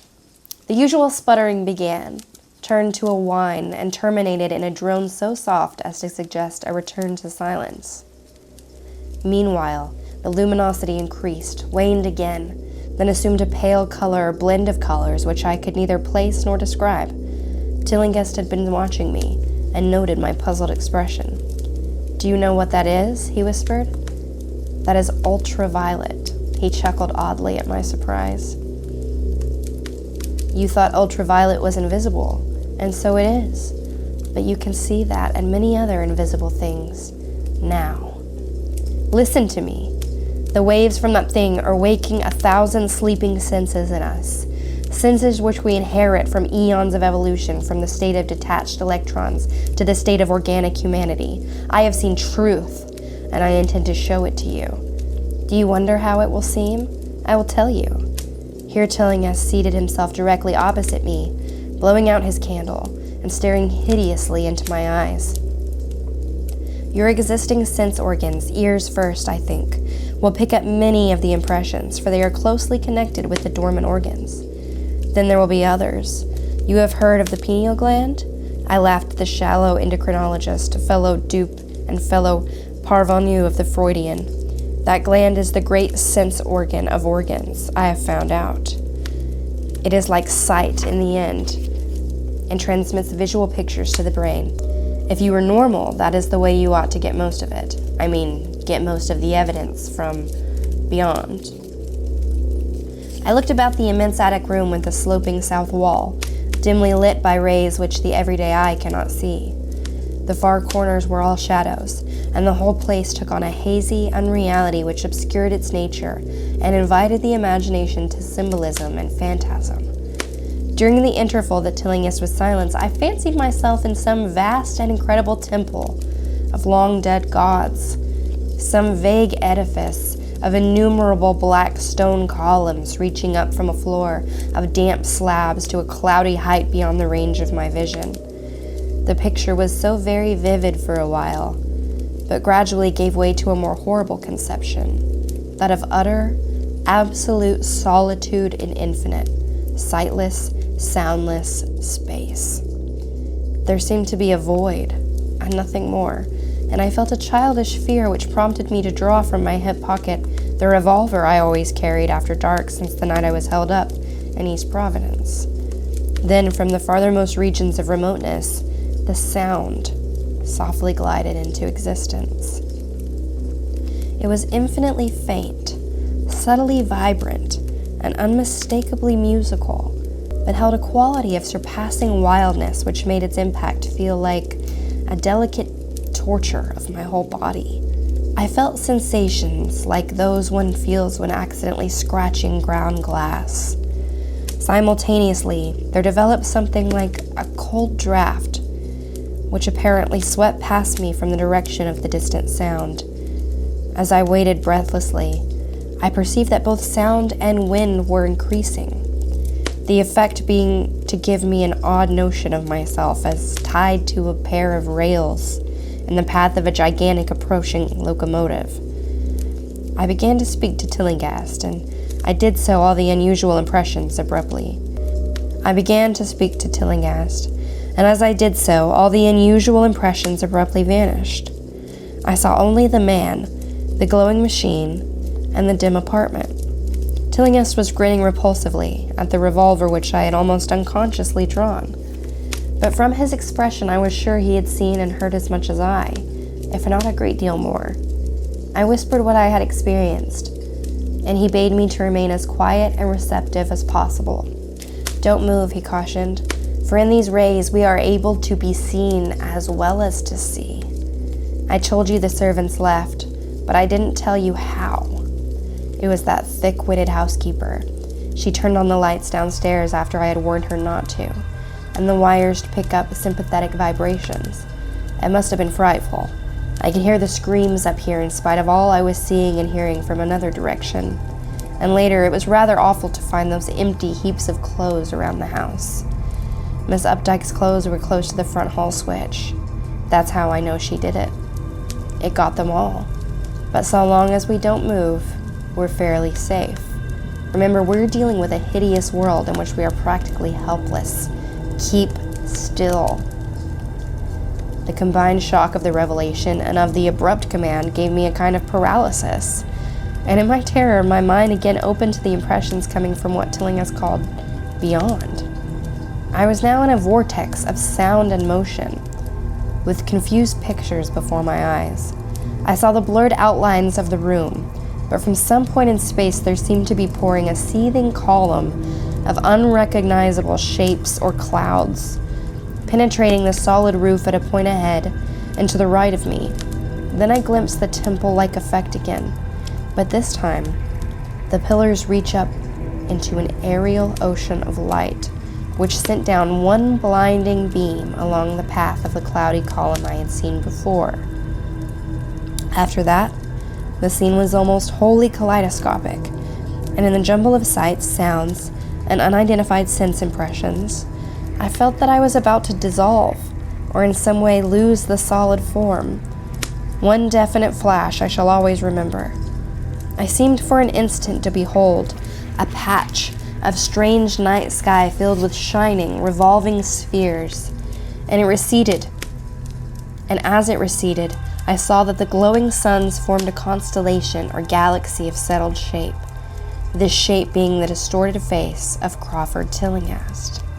At another time, I felt the huge animate things brushing past me and occasionally walking or drifting through my supposedly solid body, and thought I saw Tillinghast look at them as though his better trained senses could catch them visually.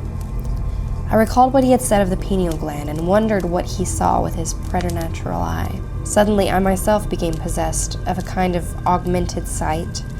Over and above the luminous and shadowy chaos arose a picture which, though vague, held the elements of consistency and permanence. It was indeed somewhat familiar, for the unusual part was superimposed upon the usual terrestrial scene, much as a cinema view may be thrown upon the painted curtain of a theater. I saw the attic laboratory, the electrical machine, and the unsightly form of Tillinghast opposite me. But of all the space unoccupied by familiar material objects, not one particle was vacant. Indescribable shapes, both alive and otherwise, were mixed in disgusting disarray, and close to every known thing were the whole worlds of alien, unknown entities. It likewise seemed that all the known things entered into the composition of other unknown things, and vice versa. Foremost among the living objects were great, inky, jellyfish monstrosities which flabbily quivered in harmony with the vibrations from the machine. They were present in loathsome profusion, and I saw to my horror that they overlapped, that They were semi-fluid and capable of passing through one another and through what we know as solids. These things were never still, but seemed ever floating about with some malignant purpose. Sometimes, they appeared to devour one another, the attacker launching itself at its victim and instantaneously obliterating the latter from sight. Shudderingly, I felt that I knew what had obliterated the unfortunate servants, and could not exclude the things from my mind as I strove to observe other properties of the newly visible world that lies unseen around us. But Tillinghast had been watching me and was speaking. You see them? You see them? You see the things that float and flop about you and through you every moment of your life?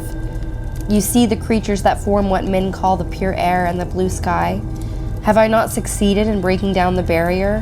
Have I not shown you worlds that no other living men have seen? I heard him scream through the horrible chaos, and looked at the wild face thrust so offensively close to mine. His eyes were pits of flame, and they glared at me with what I now saw was overwhelming hatred. The machine droned detestably. You think those floundering things wiped out the servants? Fool, they are harmless. But the servants are gone, aren't they? You tried to stop me. You discouraged me when I needed every drop of encouragement I could get. You were afraid of the cosmic truth, you damn coward. But now I've got you. What swept up the servants? What made them scream so loud? Don't you know? You'll know soon enough. Look at me. Listen to what I say. Do you suppose there are really any such things as time and magnitude? Do you fancy there are such things as form or matter? I tell you, I have struck depths that your little brain can't picture. I have seen beyond the bounds of infinity and drawn down demons from the stars. I have harnessed the shadows that stride from world to world to sow death and madness. Space belongs to me, do you hear? Things are hunting me now, the things that devour and dissolve, but I know how to elude them. It is you they will get, as they got the servants. Stirring, dear sir? I told you it was dangerous to move. I have saved you so far by telling you to keep still. Saved you to see more sights and to listen to me. If you had moved, they would have been at you long ago. Don't worry, they won't hurt you. They didn't hurt the servants. It was seeing that made the poor devils scream so. My pets are not pretty, for they come out of places where aesthetic standards are very different. Disintegration is quite painless, I assure you, but I want you to see them. I almost saw them, but I knew how to stop. You were not curious? I always knew you were no scientist. Trembling, eh? Trembling with anxiety to see the ultimate things I have discovered. Why don't you move then? Tired?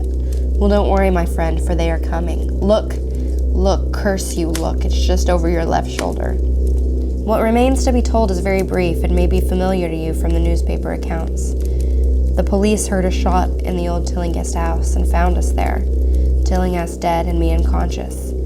They arrested me because the revolver was in my hand, but released me in 3 hours after they found it was apoplexy which had finished Tillinghast and saw that my shot had been directed at the noxious machine, which now lay hopelessly shattered on the laboratory floor.